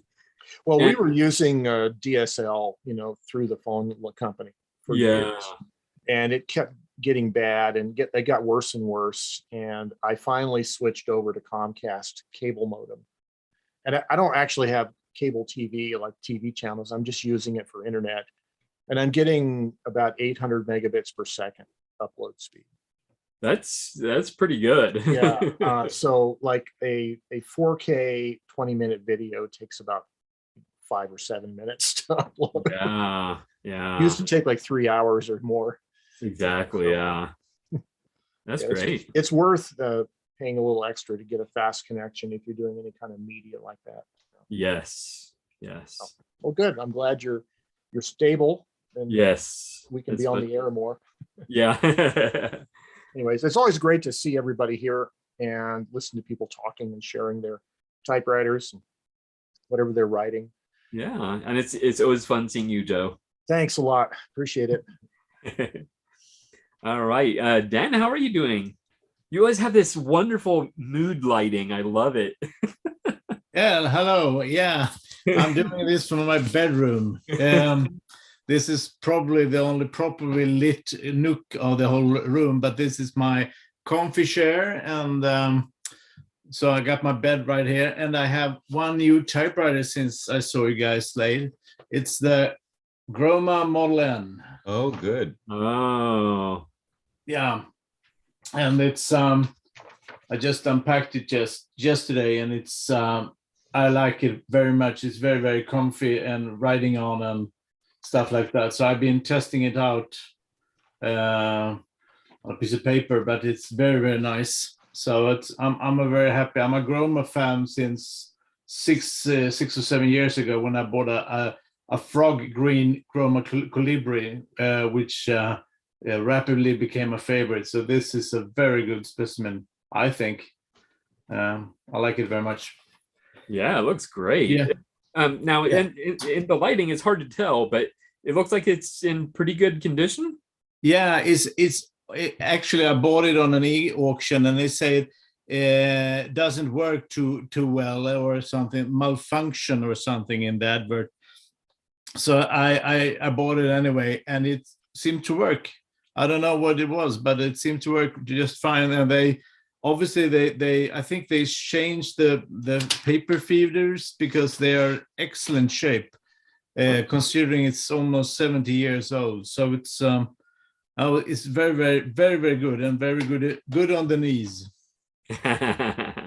So I'm really enjoying this one. Hoping taking it on a sort of a trip this summer or this spring or anything, but very, very nice. I've been doing some notes for upcoming novels, so I've been collecting, rewriting notes for it on this typewriter today. So I've been using it all day. It's very, very nice. Excellent. Yeah. So here is the very nice. I just want to show you when you buy something from the red is a charity work in Sweden. You get this very, very nice receipt, which in Sweden was packed by Sara, and it's in Swedish. It says "unique and ready to be loved again." Oh.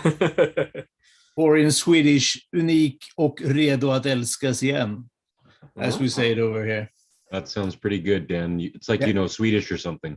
Yeah, probably.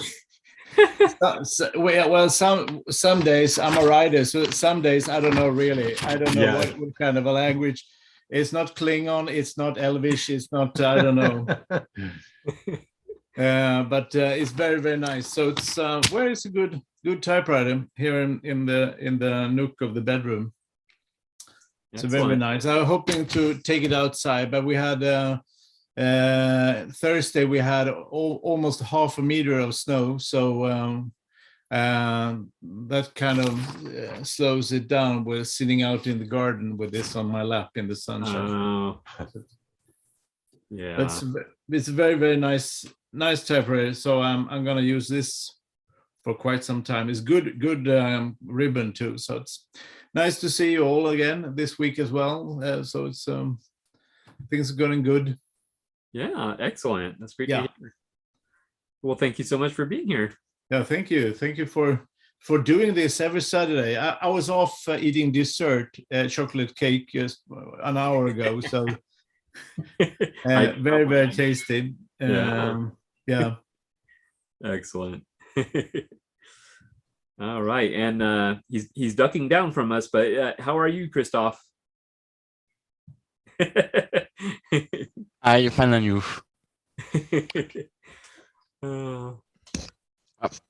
We are definitely good.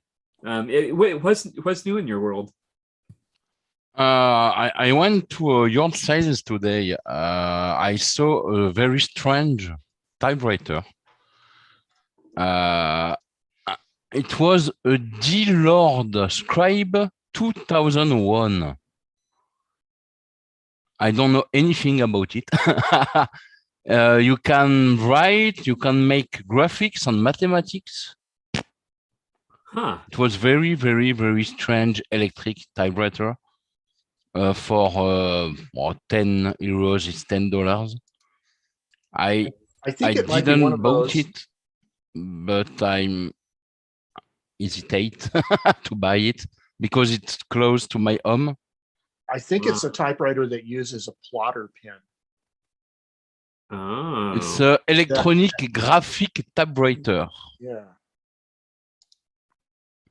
You can make You're right. graphics. Yeah. Interesting. Can you tell like what time period it might be from? Like, Sorry? Can you tell what time period it might be from? Like the 70s, 80s, 90s? It's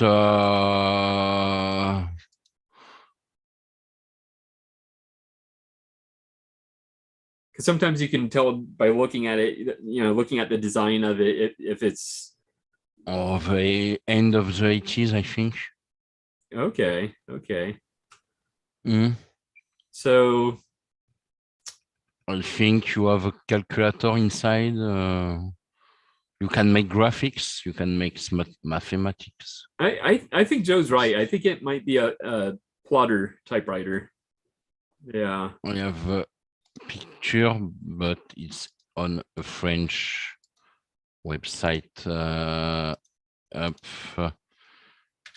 Okay. You can see on the link if you can. Let me see if I can bring it up here. Let's see. You have two pictures.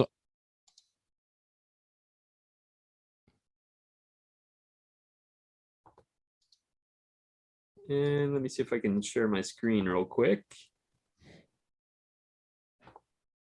It looks like the site is having trouble loading. Well, let's take a look anyway.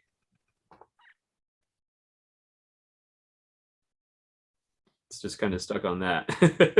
Okay. Yeah. No. I think it's because you're in USA. Okay. Where can I? So much for good okay. internet, Gregory. It's not good in France. Yeah, it's not good in France. Okay. Screenshot. I don't know if you can. Not a World Wide Web. It's Yeah. Continental Web. NA web. Well, yeah. Screenshot and then post. Oh, okay. It almost looks like a thermal typewriter.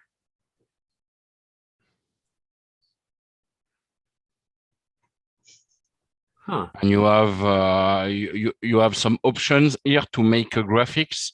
You have 4 colors, if I remember. Red or red, green, blue, and black. 4 colors. Interesting. Oh, Gregory's getting excited. I think I will buy for $10. I think I will buy it and. Please do. Yeah, and because I'm very curious. Yeah, I am too. Hey, Christoph, if you do purchase that and you don't like it, I know who would like it. Okay. Gregory. So you won't be out any money at all. You'll probably get your money back and a little more from Gregory because he'd be very interested. I don't know. It depends on shipping. Oh yeah. Actually, I think it's not it's not heavy. Huh? It's very, very petite. It's very thin. It's very It's not heavy.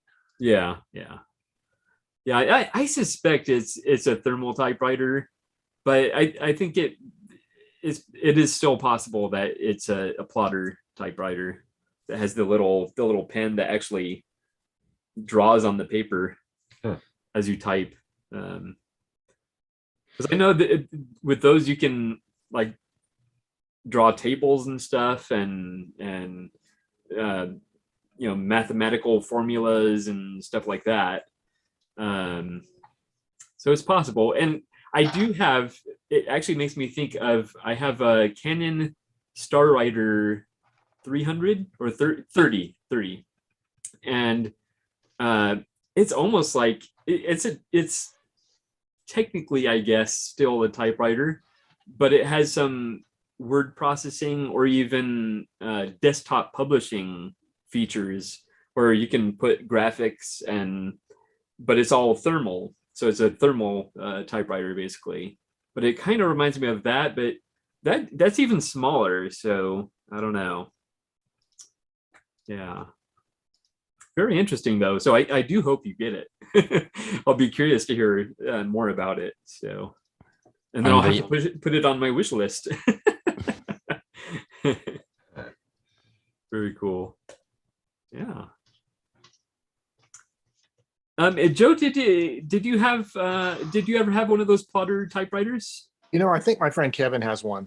And yeah, they are pretty cool. Yeah. I mean, it's obviously a little slow for writing text because it has to draw each letter out. Exactly. But for doing a mixture of text plus like graphical designs and stuff, it's very cool.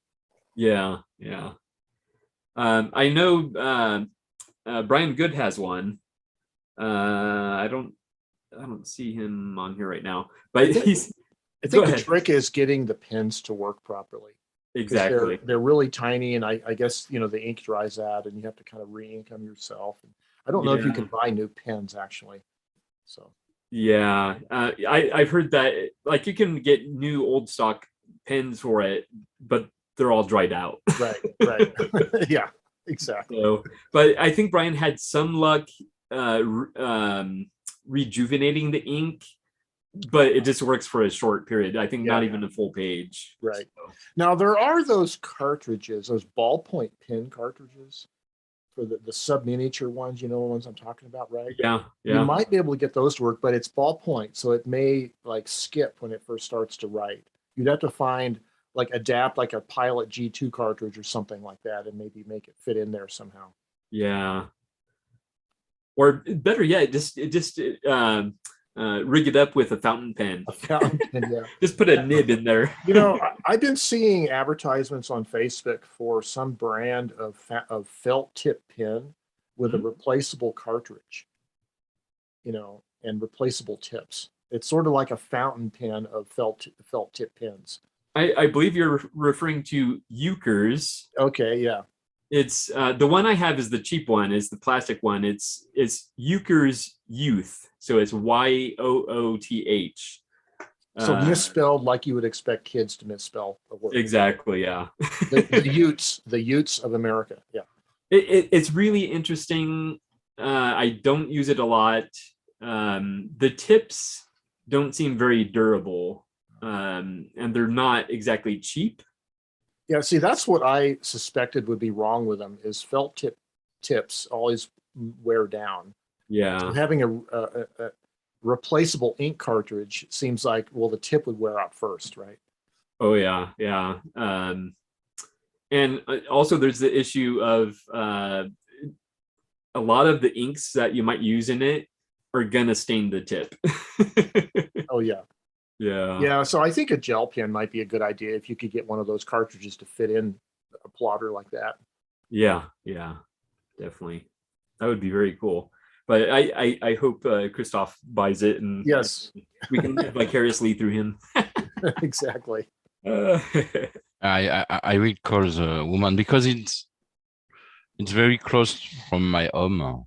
Oh, cool. I saw it because it was a yard sales.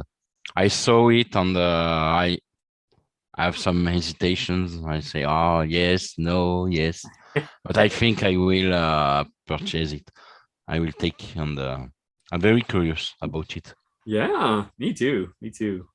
Christoph, if you ever need help making a decision whether or not to buy a typewriter, you can talk to any one of us here, and or just buy it, because that's what we'll tell you. We will always tell you to buy it. Yeah. But they have two typewriters. They have electric and they have Underwood 315.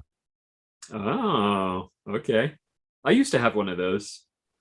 It was not in very good condition though, so I think that might be one I donated to a thrift store. Yeah, so yeah, very cool.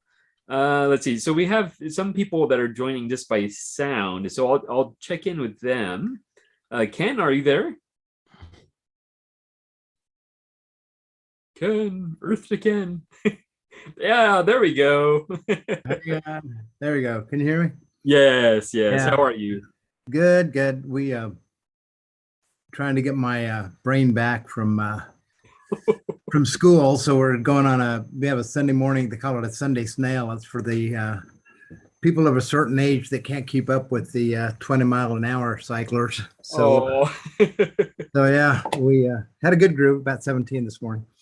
But yeah, whenever I can take break from school and work, I've been catching up on some of Joe Van Cleve's ideas. There was a 5-year, he mentioned that KMM, I think 5 years ago, he did a thing on that about where he found it and how all that worked out. And then a year ago, he did another one on the same typewriter. And I'm finding myself finding more, instead of writing, because it takes too long, when I think of something that go in my paper, in my research papers, writing takes too long and it's illegible the next day. I can't remember, I can't read what I wrote. And so I'm kind of narrowing it down, like he was talking about, the Hermes, and maybe if I can find a KMM, I'm 1947, I think is what he was talking about. But find something like that. This machine right here? Yes, I saw that. It's like, oh, that's great. If you can make it to a type out or a type in your area, it's a really good chance to try a lot of different machines out, because you can find the ones you really like. Like there's people that don't like Hermes 3000s, like the feel of the keyboard. Other people swear by them. So you really can't tell until you try it out by hand, Well, and I would like to like my Hermes 3000, but it's just clunky. It just seems clunky. I love the looks at it. My wife likes it on my desk better than my 1939 Corona, but the 1939 Corona works better. I mean, it just types better. You think and it goes. Before you even think you hit the key, the letter's already on the page, which beats looking through a computer for the file you thought you write. It's either in Zotero or in a Word document or in a, you can't remember where you saved it. Well, it's whatever works for you. If you're a writer, you're doing it for yourself and not because it's popular, to use. Right. So yeah, whatever tools work for you, that's what we should use. Well, and the Latera too. I like the 32 being the portable plus the half shift space and the double ribbon, the dual color ribbon. I know that you guys have the correct term for it, but I'm still novice. But yeah, those are actually features that I really like, and it's a shame that in the classic mid 20th century American typewriters mostly didn't have half space or half line features, right? Because you think about a Smith Corona 5 series, it would be even better with half space and half line spacing, I think. Yeah, and I think the one you have, the 1947, doesn't have. It's got single, double, and three. Exactly. So I'm double spacing here on this paper, instead of 1.5 spacing. So it's a little more wasteful, but yeah. But I like the thought of Royal, their philosophy of just improving on a good thing. It's like a 350 Chevy, why redo the whole thing? Just put different heads on it or bore and stroke or whatever, just do something different, improve it. So I'm working on that. The Latera, I found out why the caps were higher than the low. It's because when it got dropped, and some of you have to close your ears, but because because it rocked a little. It wouldn't stay straight because the frame was bent. So I bent it. I know, but I thought, and it worked. It worked. But now the basket doesn't, when you hit shift, it doesn't return unless you help it. So I bent it back the other way. And now that the basket shift the shift works, it'll return. And I PB blasted it and set it outside and let it bake in the sun for the 80 degree and tried to blow it out. But tried to lubricate it and all that, but it's something or other. So either I help it with the caps, or I have a higher cap than I do, or maybe I can just adjust the lowercase up to accommodate and put something the space of 2 credit cards underneath that back foot, and it doesn't rock. So yeah. I don't know. It's a project. I think I might just put it in my closet, and when I have time, just take it apart and find out where the bend is. But yeah. Anyway, that's it. I think that the Hermes is great for portable, ultra portable, and the I'll be on a search for a KMM. So but it is that weird that the thought process is so different than working on a laptop and being able to retrieve information. It's like, oh, that's in my 3-ring binder. I know exactly. I remember where I saw it. It's just so much more. Yeah, it's not necessarily the best for every writer. Some writers want to be able to quickly put information together on the computer, right? But there's a certain kind of writing where you don't want the distraction of anything but just yourself with the words. And then that tactile feedback with the fingers on the keys kind of really, for some of us, it really helps the creativity. I think part of that's the muscle memory too, maybe, that you remember typing it and things we don't know click a little better, the neurons or whatever, but it could be. Yeah, there's something to it. Yeah. Oh yeah. Definitely. That's all I've been up to. All right. Well, it's so good seeing you, Ken. Oh, thanks. And we also have, I believe, one of maybe our latest Type Bells member, Stephen Ortiz. I don't know if you were wanting to speak or if you're just listening in, but feel free to unmute yourself and or put on your camera if you want to join in. But otherwise, you're welcome to just listen. We accept it both ways. I see you unmuted. So how are you? I'm doing good. This is my first time on, so I just kind of wanted to see the whole format and see how you guys do it, but enjoying every minute of it. It's awesome. Excellent. And I just joined the forum too, so it's nice to be part of the club. So awesome. Very cool. Did you just want to tell us a little bit about yourself? I just got into typewriters probably about, I would say, 3 or 4 months ago. And it all started with an electric thermal. And I started with that because it was quiet. And I got hooked. So now I'm right about, let's say, 14 typewriters in right now.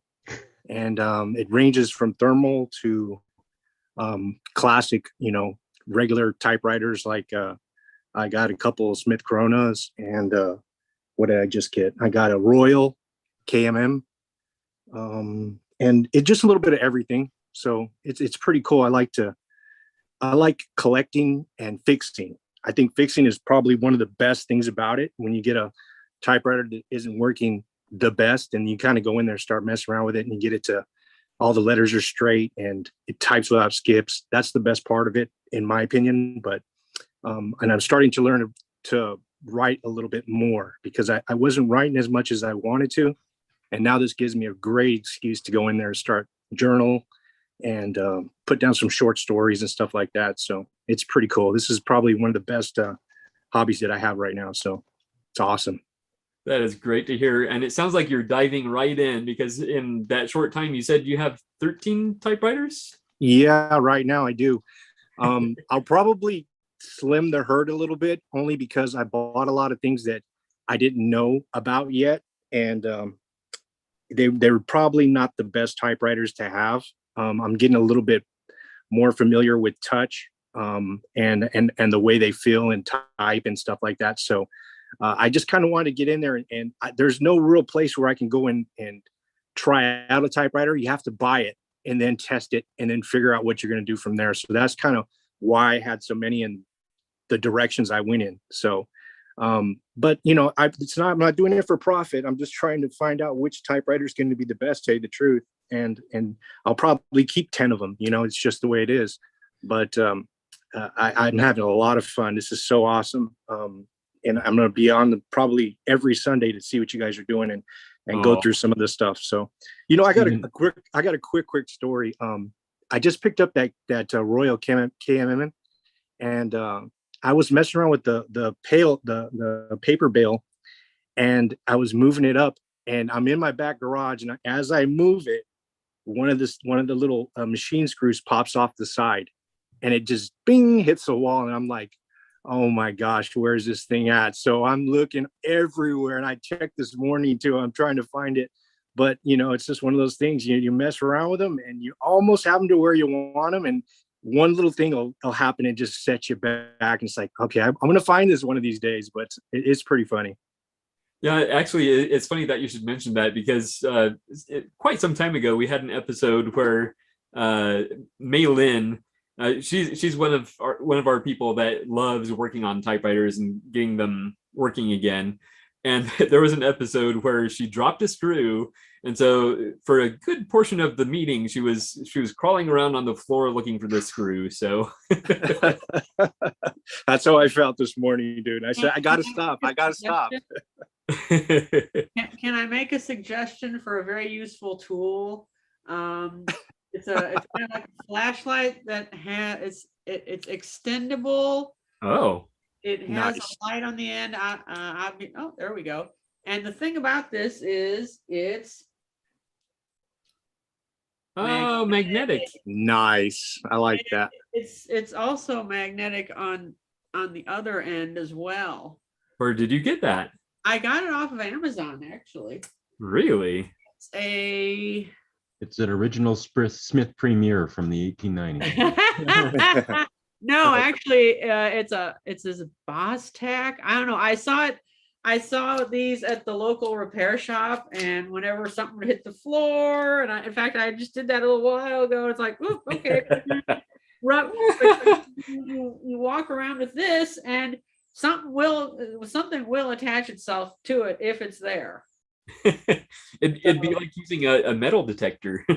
It kind of is, and so, you know, since you guys have mentioned things flying off the desk, I've already had a couple of screws that have fallen off this desk, and I'm not sure I'm putting them in the right spot, which is really annoying me. So Stephen, at least with an American typewriter, you should be able to find something of the same thread at a hardware store. It may not be the same head style, but you should be able to find a replacement pretty easy. Yeah. Yeah. That's what I was kind of already thinking about. The only thing, it does have a little bit of an offset that almost holds it like a bearing set, and then it's machined at the end. So it's a little bit of a funny style screw, but I can make it work. I'll probably put a brass shim in there or something to make it make the distance that I need. But well, it has like a shoulder on it. It's a shoulder, exactly. Yeah. Now you can get brass tubes at the, the K&S Engineering display. It has all those tubes. You can find a brass tube that'll fit that screw, and then just buy a piece of it and you cut it down with a tubing cutter, and it should work. Perfect. Hey, nice to meet you, Joe. I always watch your videos too. It's pretty Thanks, awesome. Stephen. Nice to meet you too. Hey, what part of the country are you in? I'm in California. I live right in the Central Valley. It's called Fresno. So that's kind of where I'm at. But I travel all over California for my job. So actually, I'll be down in Greg's area next week for about a week. So that'll be pretty cool. Very cool. Nice talking with you. Nice talking with you. Very cool. Yeah. Let's see. So I think we're all caught up on greetings and updates. So I shall bring up the typing prompt again. And again, this came from Diane. And the typing prompt, as a reminder, was, I couldn't believe what I found in my typewriter. So I did it. I'm not completely happy with it, but nevertheless, here it is. I couldn't believe what I found in my typewriter. The typewriter was the Royal 440, a monster of a standard typewriter. I don't know if you have ever opened one of these bad boys up, but it's a trickster. On either side of the typewriter, there's an empty space, a rather significant empty space. You might even refer to it as a chamber. And this chamber is so significant, in fact, that you could fit your favorite candy bar in there, the king size version, plus a couple backups, you know, in case you get hungry. But did I find a candy bar or 3? That would have been nice. Vintage candy. But sadly, no. However, I did find and then I ran out of time. Didn't have time to finish it, so we'll just have to leave you there. It's a cliffhanger. Yeah, a cliffhanger. Thank you. But you guys may remember, because I did mention the story, not quite so creatively, many episodes ago. I found a toothbrush in there, in that chamber. And, you know, we can presume that they were using it to clean the typewriter. So, or maybe they like brushing their teeth while they're typing. There you go. Anyway, thank you. Joe is brushing his teeth. All right. Does anyone else have a typing prompt? Oh, I see Sean does. I have one that I wrote up this morning because I like writing under pressure, so it's never as good. So we don't judge here, though. So of course. Yeah. Well, I'm not into Pulitzers anyway. You wouldn't believe what I found in my typewriter. I bought a 1960s 5AX Smith Corona. It was a cursive, but not sold as such. When I got it in, it looked like it had been left under a leaky pipe. It had rust throughout over the body. Every piece was covered in bubbling rust. I tore into the typewriter to get the rust off. And as I freed it up and started to type, I noticed one of the type bars would not properly hit the platen. Looking deep down inside, I saw something bunched up between the key lever and the type bar.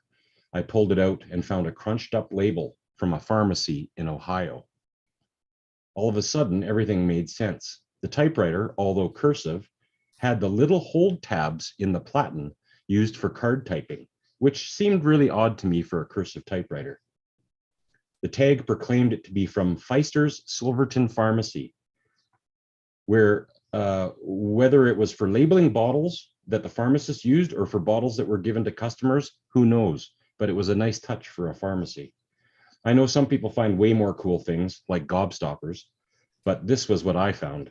A little trace of the history of a business-used cursive typewriter, something we're not always used to. And that's that. And I've got the tag. Let me zoom in on you here.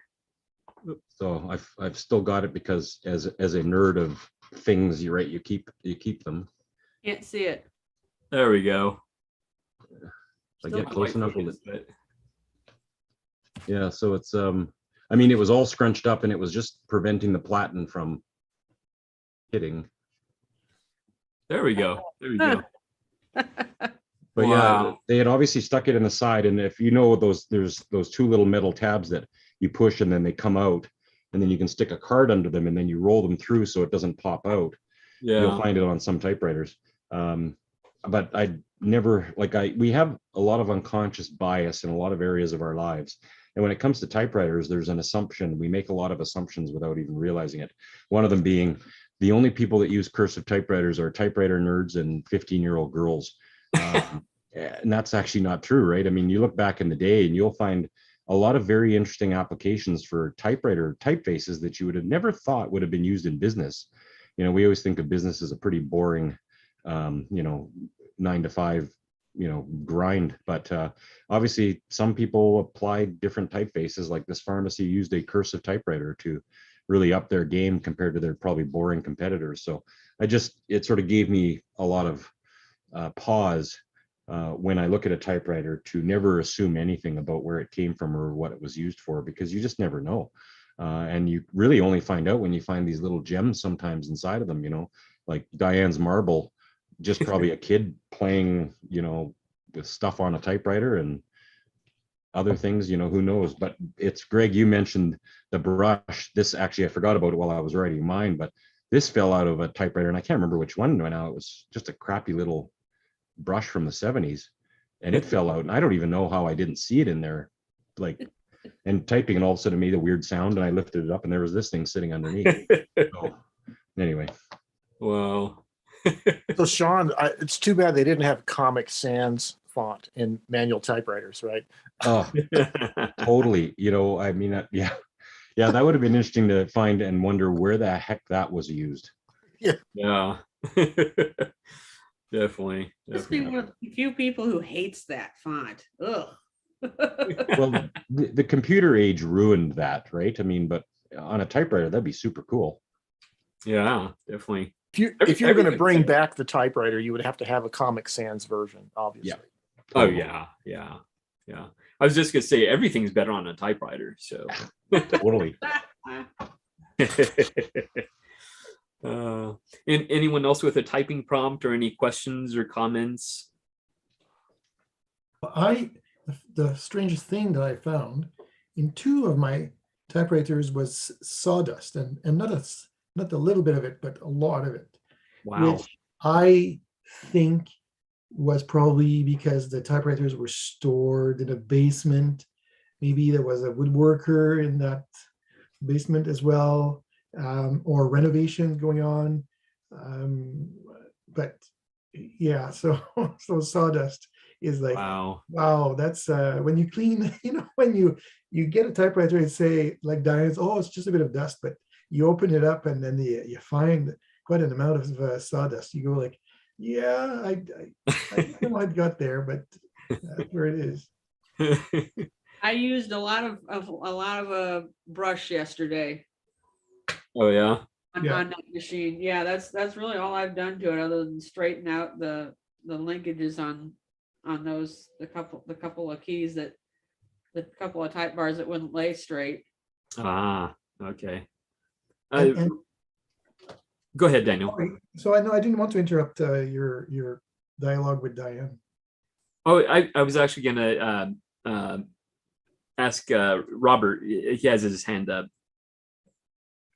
Yes, I haven't written something, but I can tell about what I found. Yeah, definitely. I bought an AEG or AAG, I don't know how to spell it in English, a Mignon, which is a very old machine from 1921, I think, and it has a ground plate, and the ground plate is a hole, I think, for maintenance. And as I brought it home, the machine, I wanted to clean, and I removed the ground plate, and I think a mouse lived there, because I found lots of little mouse remains, and a hazelnut, which was opened and cracked by a mouse. You could see from the teeth how it was open, and I think really it was the home of the mouse in this typewriter. Oh. So yeah, it wasn't so funny, but I liked it too. So this predates Apple and the Xerox Palo Alto Research Center inventing the mouse. Yeah. Yes, that's it. Yeah, it was a live mouse, so to say. But I was really surprised because it looked was quite, and even some other thing for a kind of a nest or something. Machine was quite dirty, and but it was interesting to have a living room of a mouse or from a mouse in my typewriter. But I threw it all away and stuff. I didn't keep it like the marble, which is quite worth to keep. Yeah. Yeah, we don't blame you for that. And on the other hand, well, I think I found everything what you all found, a lot of dirt or hairs or what to find there. And what I found either was, I think, two 10 pfennig pieces, 10 pfennig coins from Germany before 1999, as we changed to euro. So don't know maybe how it came there. Yeah. Can you imagine if you found like a hidden stash of money? That would be great. But the money has still to be worthy on the other hand. Yeah. But, no, I'm looking for. Yeah. Excellent. Okay. Well, thank you for sharing that. Hey, well, I think I have to put my hand down. No, it is already Oh, down. it's down. Yeah. Okay. Thank you. And Daniel, I'm sorry, you were going to say something. Well, I was going to say that one of my most intriguing things that I found in the case of a typewriter was what I believe are original letters from the first owner. That were in a Hermes. You know how the cover of the Hermes 3000 has this place to put the manual, and there were papers there inside the typewriter that date back to 1996 and 97.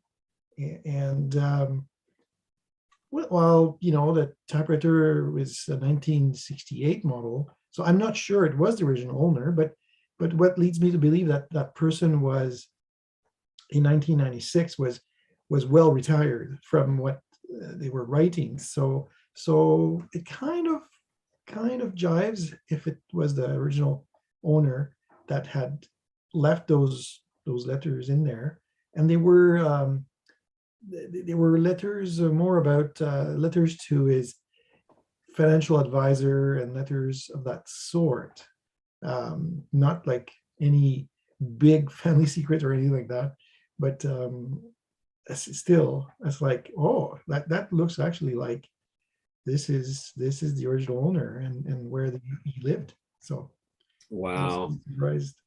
Now, were those like copies, or do you think they were like letters that were never sent?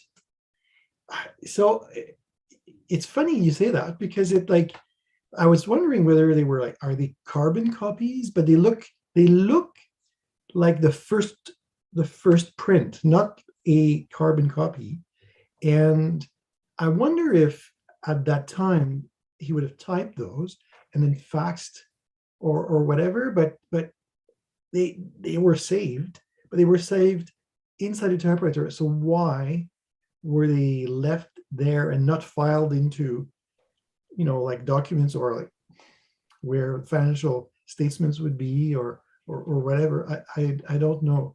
There's a bit of a mystery there. So you find those, and through the typewriter was sold. I'm the third owner, possibly, I think, maybe more. And then the papers were still in there. So I don't think people looked at the paper very much. Yeah. Maybe he turned the papers into his lawyer or his bookkeeper, and then they copied them or had a secretary type them, and he got the originals back.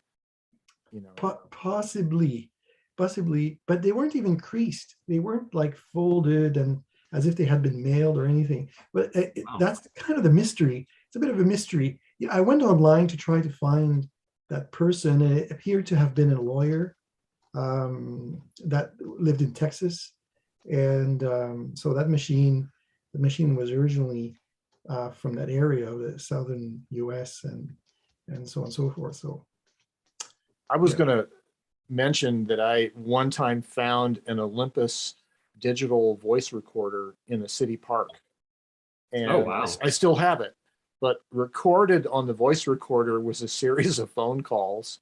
It sounded like this drunk guy was trying to call his girlfriend, and they were having this big argument. He was making these very emotional calls to her, and I think I had that for years. I don't know if I ever erased them or not. But. Oh, that's funny. Excellent. All right. Well, Mike, how are you doing? I'm doing okay. Things are going smoothly here. Don't have a whole lot new to report, but okay. Let's see. I fixed the feed rollers on my Remington roomette, which I had sort of taken apart for a while, and just finding the right tubing that would, make the right size feed rollers was a bit of a challenge. But finally, some windshield washer hose and shrink wrap got them right. So the front ones are still sort of vinyl tubing, which I don't really like, but they're the right size, so they work. So anyway, I've got that out. I haven't really typed much with it, but still needs a new platen. So I think that would solve the rest of the paper feed problems, but I think it'll works pretty well for right now. Yeah. And other than that, way behind on my correspondence and everything like that. So I don't see anybody that's waiting for a reply, but there's people out there that are waiting for letter replies. And I'm working on the typing prompt right now. So Oh, cool. Excellent. Yeah. Yeah. Not a very good one, but it's something that. Mike, it's all good. Yeah, Oh, it's yeah. all good. It's just about using our typewriters. It doesn't That's even right, yeah. really matter what we type. But I Yeah. did want to ask you real quick if you're still enjoying your thermal typewriter. Yeah. I had it out for something and used it, and I forget what I used it for, but I've gotten it out recently and used it, and it works. It's still working really well. Excellent. The label, it doesn't seem to work well with the labels. That's the only thing. Oh. So, it produces a real light impression of the labels, but it works great on the roll paper and on the sheets and everything. So Very cool. and I've seen a couple more sort of in Facebook Marketplace, but they've been sort of a ways away, And then when I read your review of one of the later brothers, and I was like, oh, that's one of those. Okay, well, never mind. I'm not going to drive, 2 hours away to get that. Yeah. If you've decided that's not a good one. But, Yeah. The it was the brother EP45. Yeah. Essentially almost caught on fire. Yeah, that's right. I had installed just, I think it is C batteries. And I went to get a sheet of thermal paper that either you or Joe sent me, because you each have sent me thermal paper, which I appreciate. But just in that time to get the paper, I came back and I went to turn it on, and right where the power button was really warm. I was like, oh, this is not normal. So I quickly turned it over, and I felt the battery compartment, and that was like hot. I was Did like, you have uh-oh. the AC adapter plugged in? No. Okay. Because I know Yeah. on some of those machines that aren't designed to recharge batteries, or let's say the machines that are designed to recharge batteries and nickel cadmium batteries, if you put non-rechargeable batteries in it, it'll try to charge them, which is Yeah. bad. Right. So Yeah. But then I quickly took off the battery cover, and I went to take out the batteries by hand, but they were so hot I couldn't even touch them. So I quickly grabbed like a nail clippers that had a little file, and I used the file to pry out at least one of the batteries, and those batteries were hot for a long time. I was like, oh my goodness, that was probably the beginnings of a fire. it sounds like there was a dead short in the inside the machine. Yeah. So those batteries will put out several amps of current if you dead short them. Yeah, I was kind of shocked actually, and then I tried to plug in the typewriter without the batteries, and it was dead. So, and I know I had tested it before, so that process killed it. Yeah. I wonder if like old batteries leaked inside of it and caused a short or something like that. It looked clean in there, but I don't know what it was, but it was a little frightening. Yeah, but Yeah. I had the idea when I think Joe was talking about making a thermal typewriter out of a label maker or something like that. And I'm thinking, if you really wanted to spend the time, which there would be a lot of time, but you could make a tiny little typewriter using a receipt printer and maybe a little, a little tiny miniature keyboard and stuff like that, and then 3D print a body. You could make a little manual typewriter, a little Arduino inside or something like that. Yeah. Yeah. Joe's showing that you've made any progress. I have one of those. It's down on the floor. I can't reach it. I have one of those 4x6 inch thermal label printers. Yeah. And these are the things that if you do a lot of online business, you might be printing address labels, right, with a thermal anyway, it's a box about that big. It's a dedicated thing. But maybe if you have the right software to control it, you could turn it into a line by line printer, right? Like a line. Yeah. Yeah, you could use a Raspberry Pi or Arduino or something like that if you're. This was, you guys probably seen this. This was my little, and it's actually a brother label maker, right? And those label makers are thermal. So I just cut up some thermal paper into a strip and put it on this typewriter spool. And then it loops through where the cartridge would normally fit on the back of it.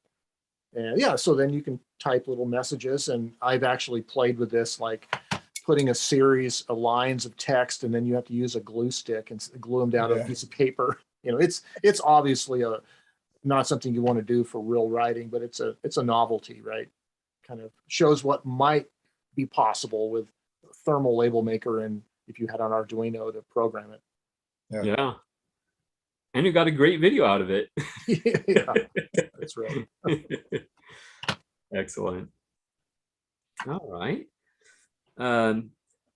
Let's see. And there was nothing else new with you, right, Mike?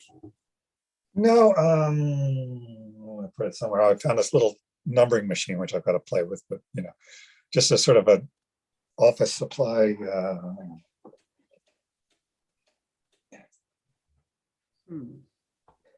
We do have an office supply junkie in the house, so. Right. Yeah. Well, this is just kind of a, use it on the, clutter up the desk some more, Yeah.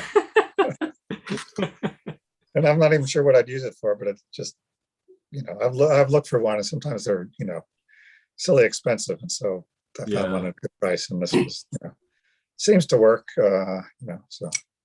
Yeah. Very cool. I mean, I think you have to figure out how to re-ink it and stuff like that, but it'll be, I don't know if it's got ink in it or not. Not very much. Okay. So, it does. I don't know if you can see that, but So it's just a series of numbers. Yeah. Like a date stamp. Right. Yeah. It's funny. I had a date stamp I found in sort of an old drawer and stuff like that, but I tried using it and the rubber fell apart. So. Oh. Okay. Well, you can just put random numbers on documents. Does that mean don't mean anything? Just stamp them with a random number. Yeah, exactly. Yeah. That's funny. I thought about going back and retyping some of my, one-type page posts or something like that, or numbering them. Yeah. To see how far I get with them. But I eventually get out of sequence or miss one or something like that. Yeah. That's a good idea, though. I like that. So that'd be one to use for it. But then the thing is, since I'm not even sure how to reset the things, you can only use it for one task at a time, because otherwise, it's a sequence of numbers. So you want to go back to it. Yeah. I'm sure there's a way to do it. Yeah. The thing looks fairly, I don't know. I'm not sure how it all works, but there's one row in numbers that's a little out of whack. So I don't know. We'll see. But just a little toy that I picked up. Another toy to play with, yes. Yeah. Very cool. Well, I'll let you get back to your typing prompt, because we do want to hear that. Okay. So we'll check back in with you. Okay. I see another new face. Neil, how are you doing? I'm doing well. I've just it's my first time coming on here, just checking things out. I've been a bit of a voyeur, they might say, for the last some while, but finding it very interesting. Lots of good information here, and it seems like a really good group of folks. Very welcoming. So excellent. And I believe you're on the podcast, right?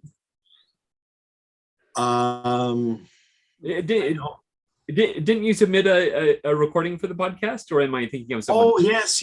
I'm sorry, I forgot about that. Yes, I did. Yeah. So you're probably in an episode, because I've pretty much gone through almost everyone that has been that has submitted a recording. So okay, well, I have to go back and check that out. I totally forgot about that. Yeah, I know it took a while. So, but yeah, there's 2 episodes out right now, and the third one is coming up. So. Yeah. Okay, great. I'll have to check that out. Yeah, and I appreciate you making the recording. It turned out very nicely. So yeah. Oh, great. So did you want to tell us just a little bit about yourself? Yeah, I guess basically I kind of got interested in the whole typewriter business. It's been a couple of years ago. It was before the pandemic, I think the fall before. So it's all,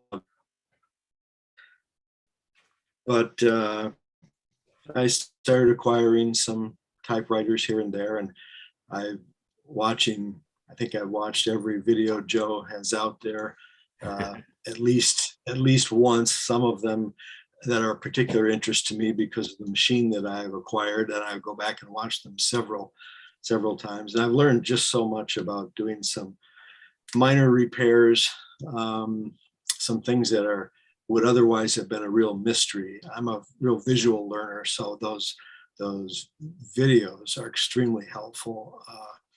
And I've been able to repair several of the machines that I've got that wasn't anything in depth, drawstrings and making type adjustments for skipping machines and things like that. I've got I have some Smith Coronas from the 50s era that I've been able to bring back to life. And I've got a couple friends locally here who have expressed an interest, and I've been able to help them out too. So it's been just a lot of fun.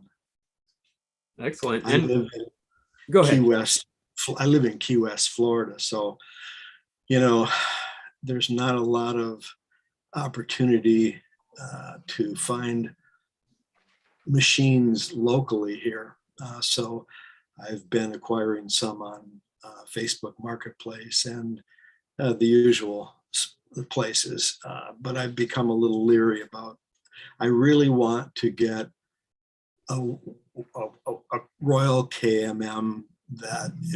That's my goal. I actually have 3 of them, but I'm not doing shipping with them anymore because the first one was a disaster, came broken, and then the second one, the carriage was jammed, and it's just like, I don't want to put the machines through that or myself anymore. So I'll just keep waiting. One day one will come along, but that's my next juncture. I've not had much luck with finding things locally here. Just for some reason, there's not a whole lot of opportunity, but I just need to be patient. The more I'm into this, the more patient I'm becoming. In the beginning, I had to have one of every flavor, but beyond that now. So. And do you care to admit how many typewriters you have? Yeah, probably. To be honest, I lost count. I think around 50. Now, having said that, several are some that were electronic typewriter disasters that I ordered that were totally inoperable, that are kind of hanging around for maybe someday a parts machine. But then, and then the last few, I should say, have been, I don't know what the difference between is a few and several.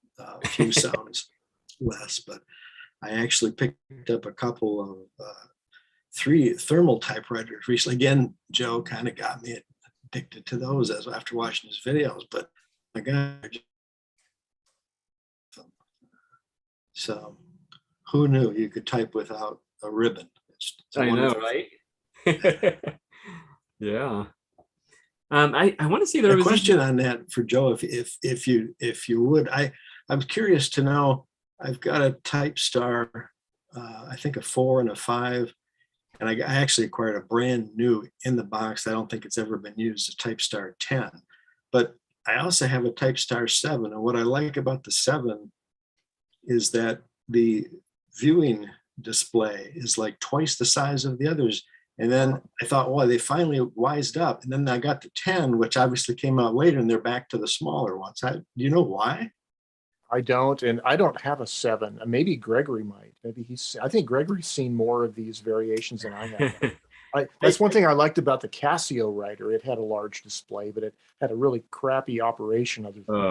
Yeah, you know what I'm talking about. Yeah. The Typestar 7, I do have one, but it's one of those that it was not tested, and so I took a gamble on it, and it got here and it didn't work. And of course, because nothing happened in shipping, I couldn't claim anything.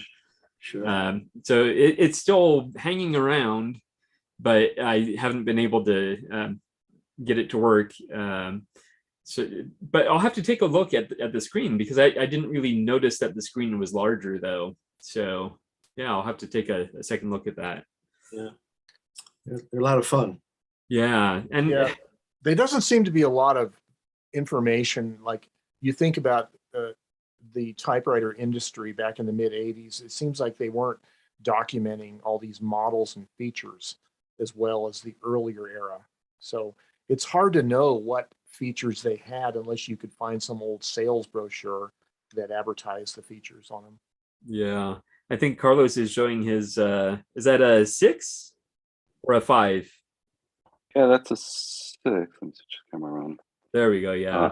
I don't know if that's as big as the screen. Yes, that's as big as the 7. That's a nice large display. Yeah. Yeah. Okay. Yeah, because I do have a 6 also, which I enjoy, but kind of like Joe, I think my favorite is the 4. They did weird things with the type stars where they would add features and then take features away, and the features that they would take away shouldn't have been taken away, and it's like I don't know what they were thinking. It was very bizarre, but yeah. That's right. Yeah, but once you start getting into like the 10 and beyond, I think they started adding more, which, well, I guess it'd be considered more word processing features, like even bigger characters, where they would essentially take up multiple lines. Like with the older type stars, you can make expanded text, but it would just stretch it sideways. So that doesn't really count. And it looks kind of silly too. Yeah. And I think they had some kind of one of them had a memory module that you could plug in that had like a dictionary, right? Yeah. Like a memory for your, an expansion memory for your documents. Yeah, and then with the 6, they had the cartridge for the fonts, which that's right. Yeah. That's my biggest frustration with that, because good luck on finding a cartridge for it. Yeah, it's crazy. Anyway, but Neil, anything else new with you? No, I just got my Easter letters all set, ready to go to the post office tomorrow. We're having Key West is celebrating its 200th anniversary this month, and our local post office has a hand stamp that they're hand stamping all outgoing mail with a design that commemorates the 200th anniversary of the city. So I'm sending several. In fact, I mailed myself a letter so I can get the envelope back. Oh yeah, definitely. Yeah, that's very cool. So excellent. We'll see. Yeah. All right. Well, thank you so much for being here. Thank you for doing all this. It's amazing. I really love it. Oh, that's great. I always love to hear that, because I've said before, it's very rewarding for me. So I'm glad you guys get something out of it too. Now, yeah, Carlos, you've been kind of in and out, so I didn't get to you earlier.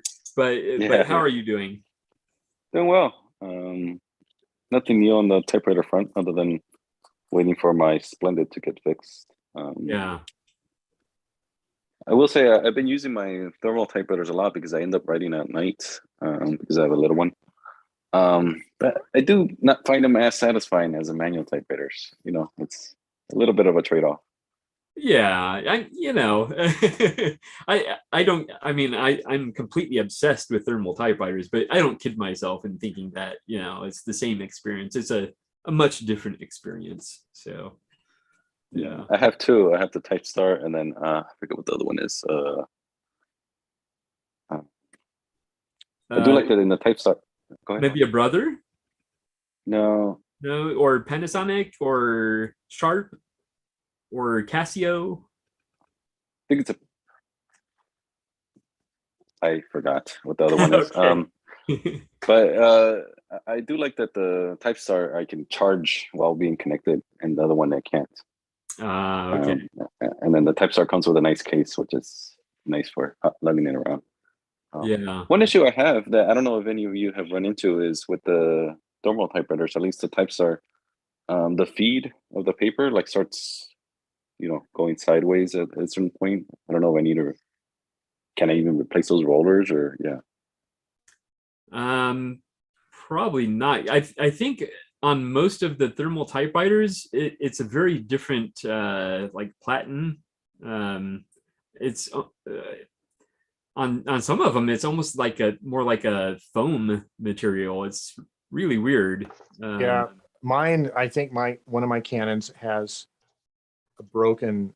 When you release the paper tension, right, the feed rollers, when you flip the lever, I think the left roller releases, the right one won't, and it's all plastic parts, and that's the problem with it, right? So yours is probably one of those spring mechanisms on one side of the feed roller is not giving tension on the paper because something plastic is broken in there, so it's going to feed crooked a little bit, and there's nothing you can really do except every few lines kind of try to straighten it up, I guess, or just live with crooked lines. It has well, I mean, if you're writing if it's just like rough draft private writings that you're going to later edit, it probably doesn't matter.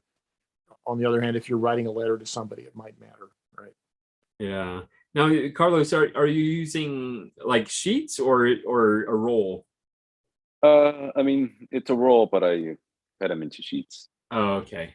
Yeah. Well, my thought was if the roll isn't positioned in just the right place, it might not feed at the same speed or the right angle, or you might need full width. Yeah, but if you're cutting it into sheets, that wouldn't really be the problem, though. So when you say a sheet, is it a full width sheet?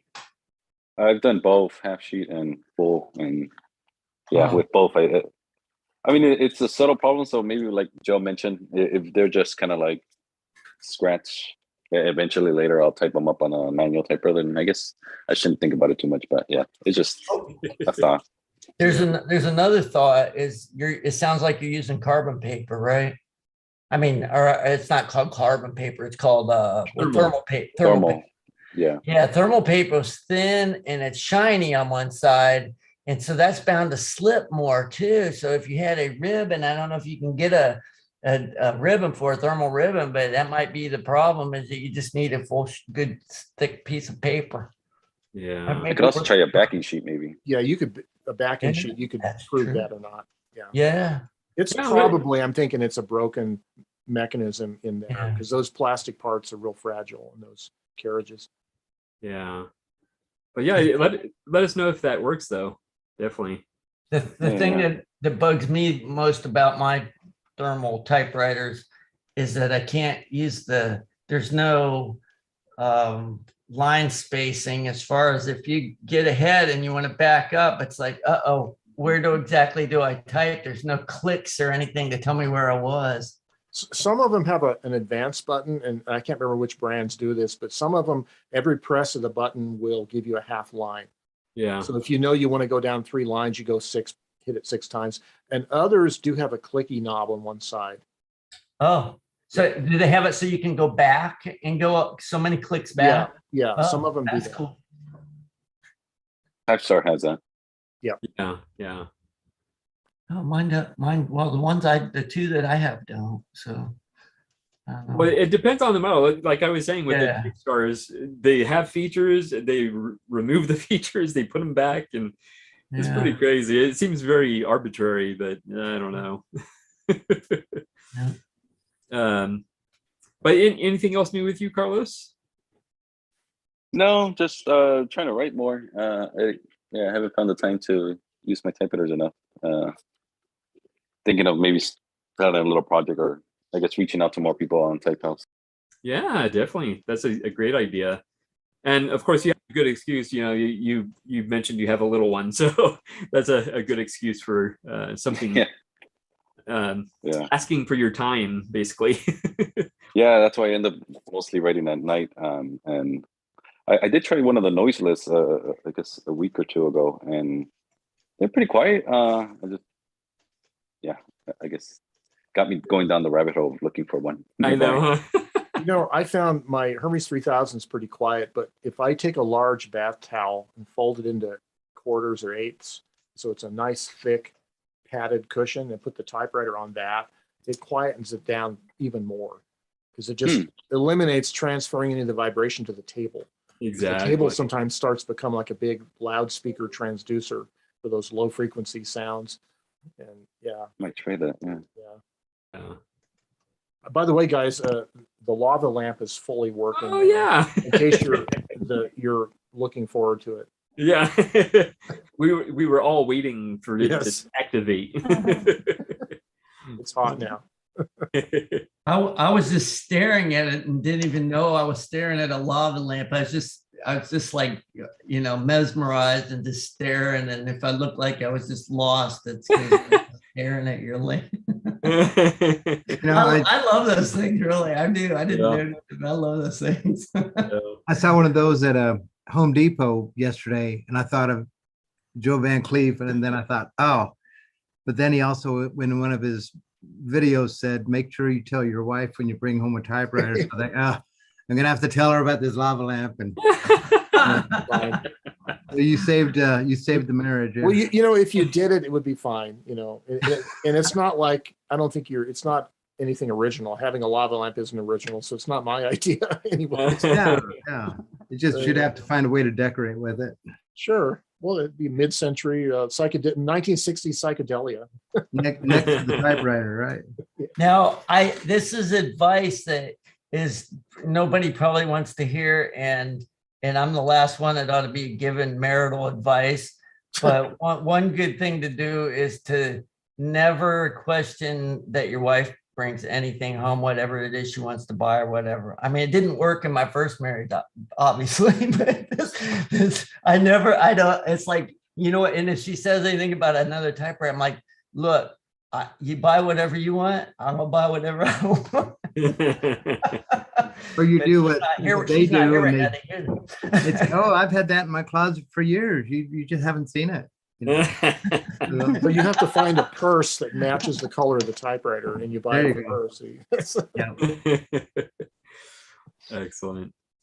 And Larry, how are you doing? Good. We had church dinner. If I'm looking a little drowsy, we had dinner after church, and you know how they are, probably the big dinners, and everybody brings stuff, and oh my gosh. I didn't go walking. I wanted to go walking. I thought, I'm going to miss Type Pals if I don't hurry up and get on there. So I'm going to walk afterwards. So it was interesting. I was in my YouTube account, and I noticed that apparently YouTube recognized the song you performed last week. Oh, they put a copyright notice on it. Yeah, it was just one of the minor ones that says you can't monetize this video because it has blah blah blah song in it. Yeah, they do that to me every week. I do it at church. I do songs that I rewrite. It's always copyright. Everything I put on YouTube just about, except my own original stuff. Or sometimes I think, wow, did I play it that badly that they didn't notice?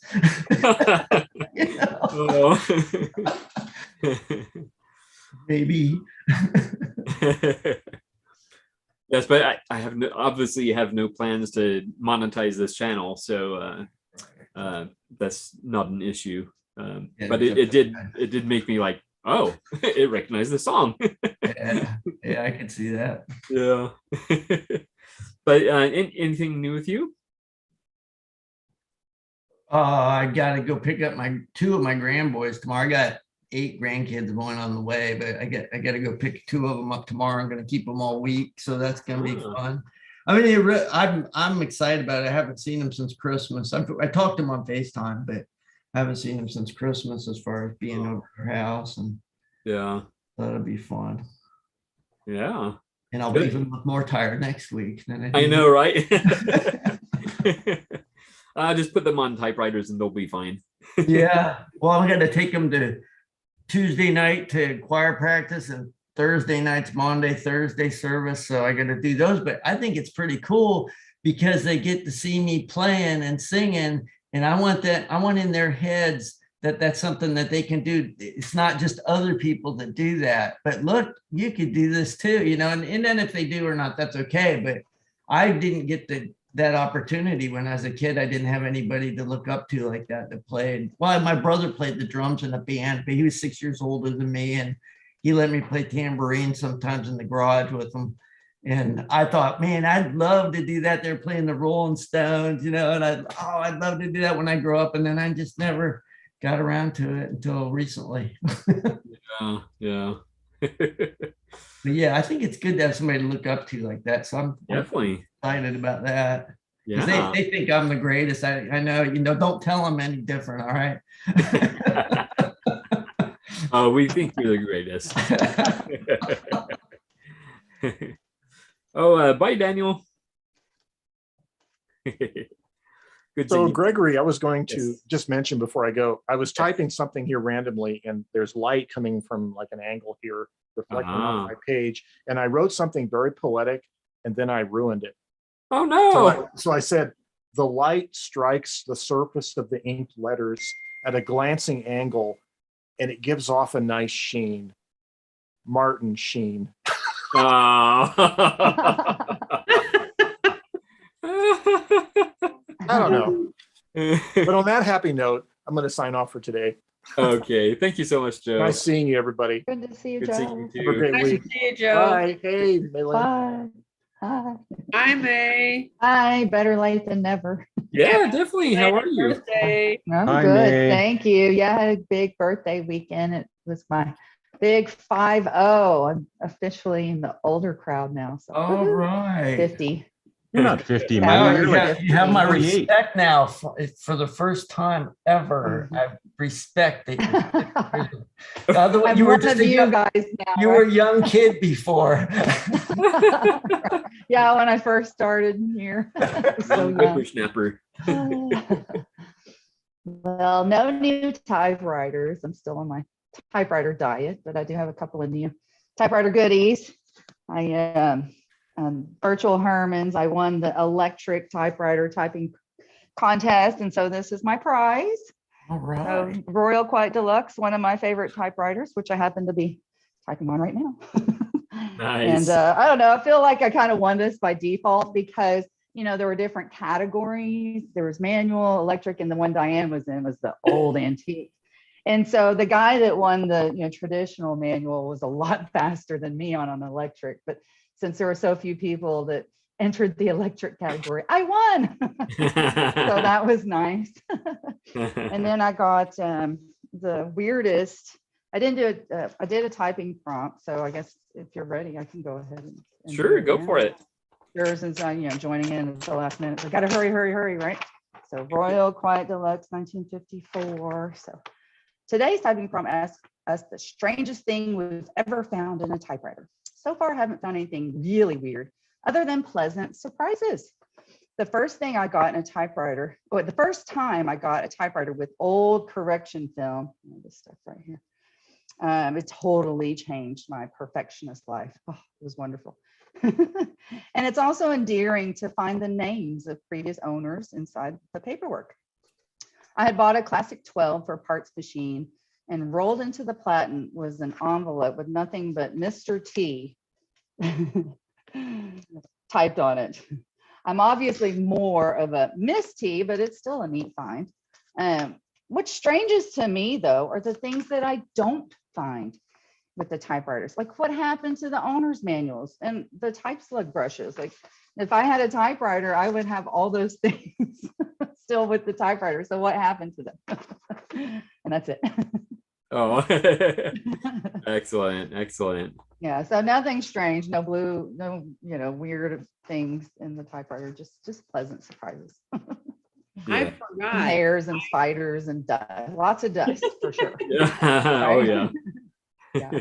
I forgot, Gregory. I actually did get something else. Oh, cool. I was looking for basically a ledger book that I have a page out of. It's like Smith Premier Typewriter Company from the World's Columbian Exposition. And it's like, I have one page out of this book, and it's just like, I don't know.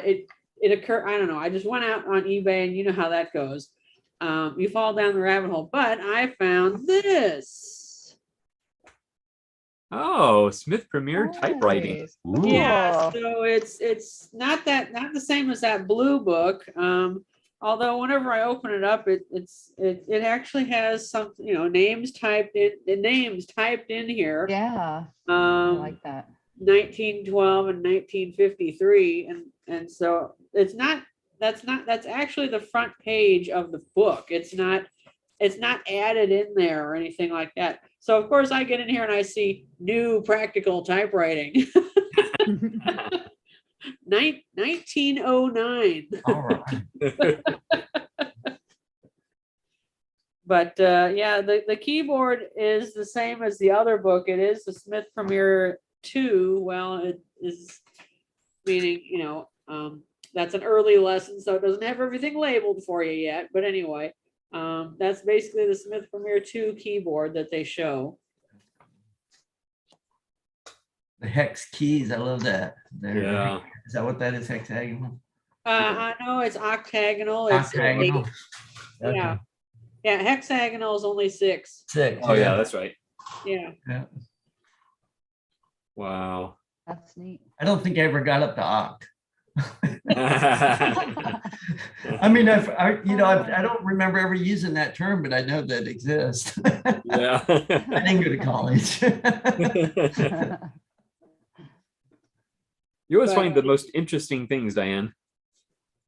Well, I don't know about always, but I try to find interesting things. Okay, you just show us the interesting things, ephemera for sure.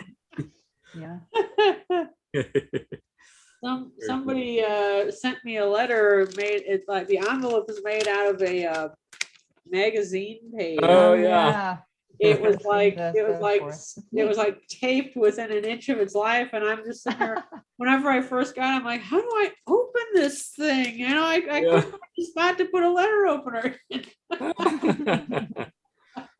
Excellent. Very cool. Let's see. It looks like Mike is done typing, so I assume you have your typing prompt. Yes, I do. Oh, cool. And I typed this on the SG1N. So Nice. put this back up on my desk.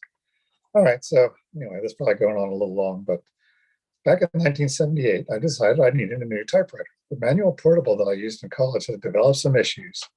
Rather than have it fixed, I traded it on a new Olivetti Letter 36 electric.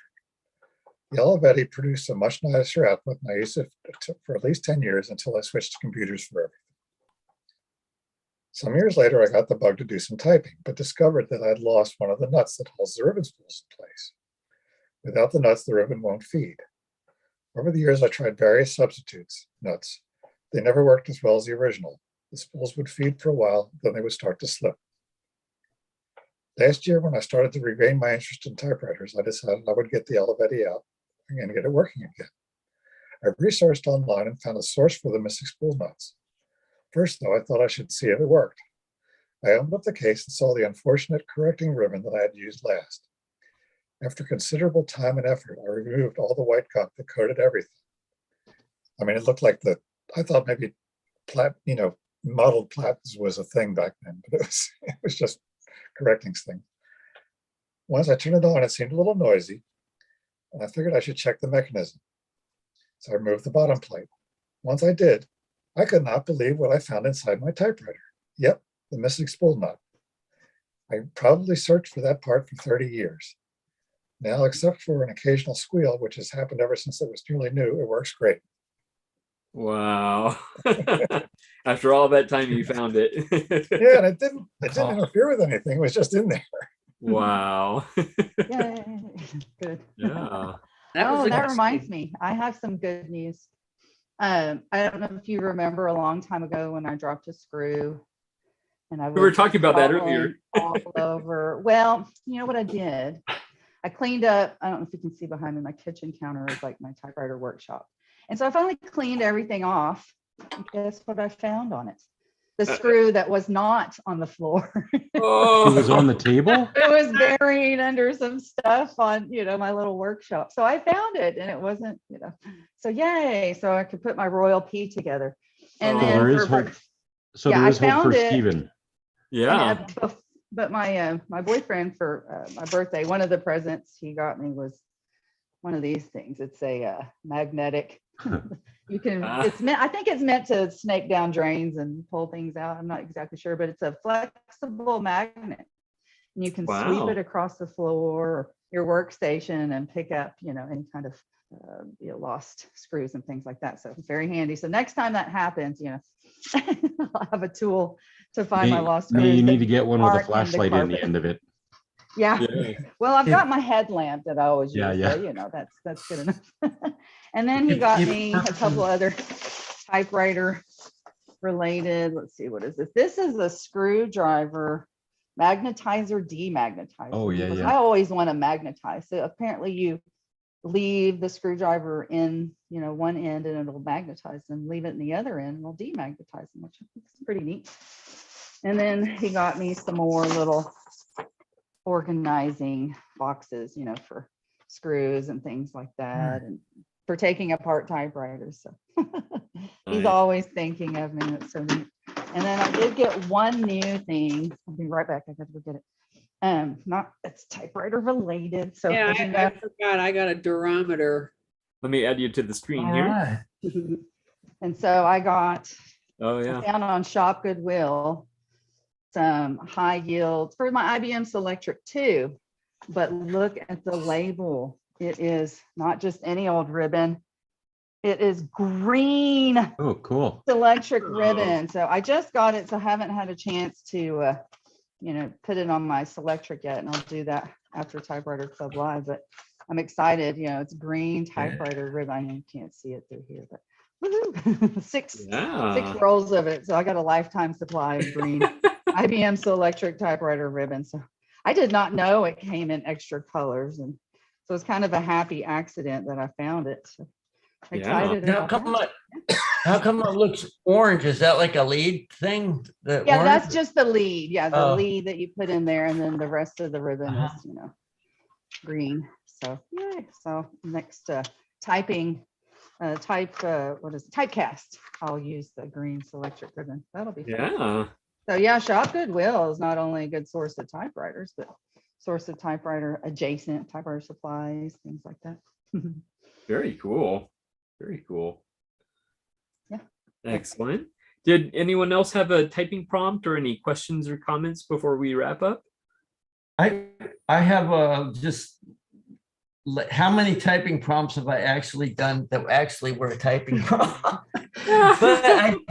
but when we were on here today, I'm like, oh yeah, I bet I could use this. I saw this the other day. I wrote, because you know how Facebook has your memories pop up, and if you're familiar with that, they have your so on April 5th, one of my poems from 2018 popped up, and I'm like, oh, well, roughly like it meets the typing prompt criteria. Anyway, it's pretty rough. But, I'll I don't know if you can see it because I got it on my phone. I'll go ahead and read it. It's called Crumbs, and I figured, you know what? I found crumbs plenty of times in my typewriter. So, anyway, this is my poems become the crumbs I follow back in time. A glimpse of where I'm from and what I've left behind. The trail is hard to follow, as fleeting as the rain. Old words sometimes ring hollow, like what was in my brain. But I may find a clue in what I run across of things I used to do and times that are now lost. Sometimes I learn a lesson that helps me forge ahead. Another rhyming session to prove that I'm not dead. When it's Throwback Thursday, I guess that was Throwback Thursday thing. When it's Throwback Thursday, I dig up my past, and just like many birthdays, it goes by real fast. There is a lesson here, no matter where you're from, your past is always near when you leave some crumbs. which is why we collect typewriters. We want to have our past always Right. near us, right? That's really good, Larry. I like that. Yeah. Thank you. Yeah. I saw very- that in the poetry, type testing and poetry group. It's Yeah, really I good. stole it from the typewriter poetry group. Awesome. I found one, when you mentioned that, I dug out, because I remember when I got that Hermes 3000, these papers were stuck in there. Oh. And, it's 2 poems, and I've Googled them trying to find out who it is. But so far, the one's a little, maybe they lived on the dodgy side of town, but it's a little different. But the other's, hey, old man, look what's become of us. A universe apart, and yet I see your face in mine. Broken hearts and memories trapped in time. I never saw you grow up. A broken branch along the family tree. Anyway, it goes on. But I thought, I wonder whatever happened. It makes you wonder whatever happened to these people, and why did he give up his Hermes 3000? What happened? But it's written in blue ink, the blue ribbon, I guess. So it probably wasn't that old. But I don't know. I can't find it online anywhere. So maybe it's then the rest is like out west, and this is Texas. But he's talking about how going across the desert, morning sun, rattlesnake at her heels. I ran after her as a moth to a flame. Anyway, it's interesting. It makes you wonder what the rest of the story was. It's one of those, where's the Paul Harvey in this? We should have the rest of the story, but Yeah. anyway. That's a great find, though. Yeah. I have to read it a few more times to see where he's going with it, he or she. But Yeah. interesting. You never know what you're gonna find. Exactly. Very cool. All right. Any other typing prompts or questions or comments? I got a question. Is that you by any chance? And it looks like a beach picture behind a California beach somewhere. I like that picture. Behind who?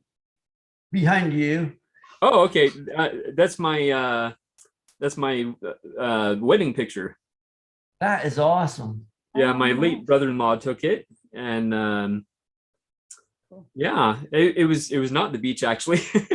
But, here In we California, have, though.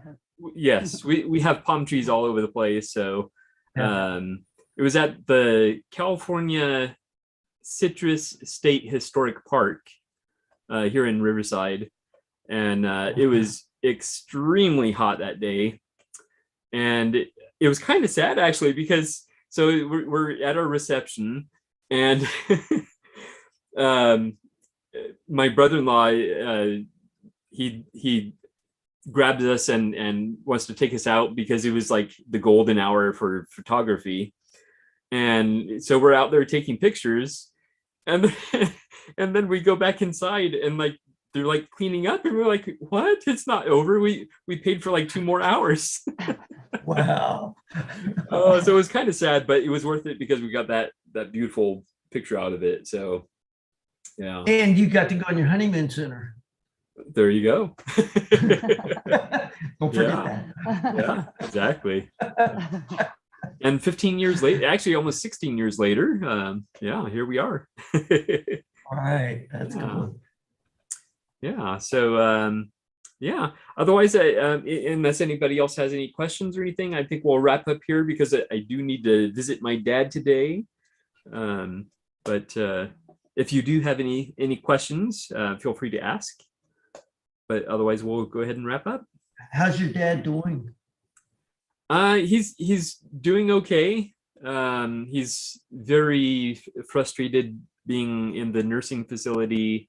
He has hopes of going home, which is heartbreaking because he's not going to be able to go home. So yeah, I don't have the heart to tell him that. So yeah. Yeah, thank you. I appreciate it. Well, visit him frequently, and that'll help. Yes, and I'm taking my wife, which makes him very, very happy. So As long as, family members visit frequently, it should make it a little better. yes. Yeah. So, Good for you, Gregory.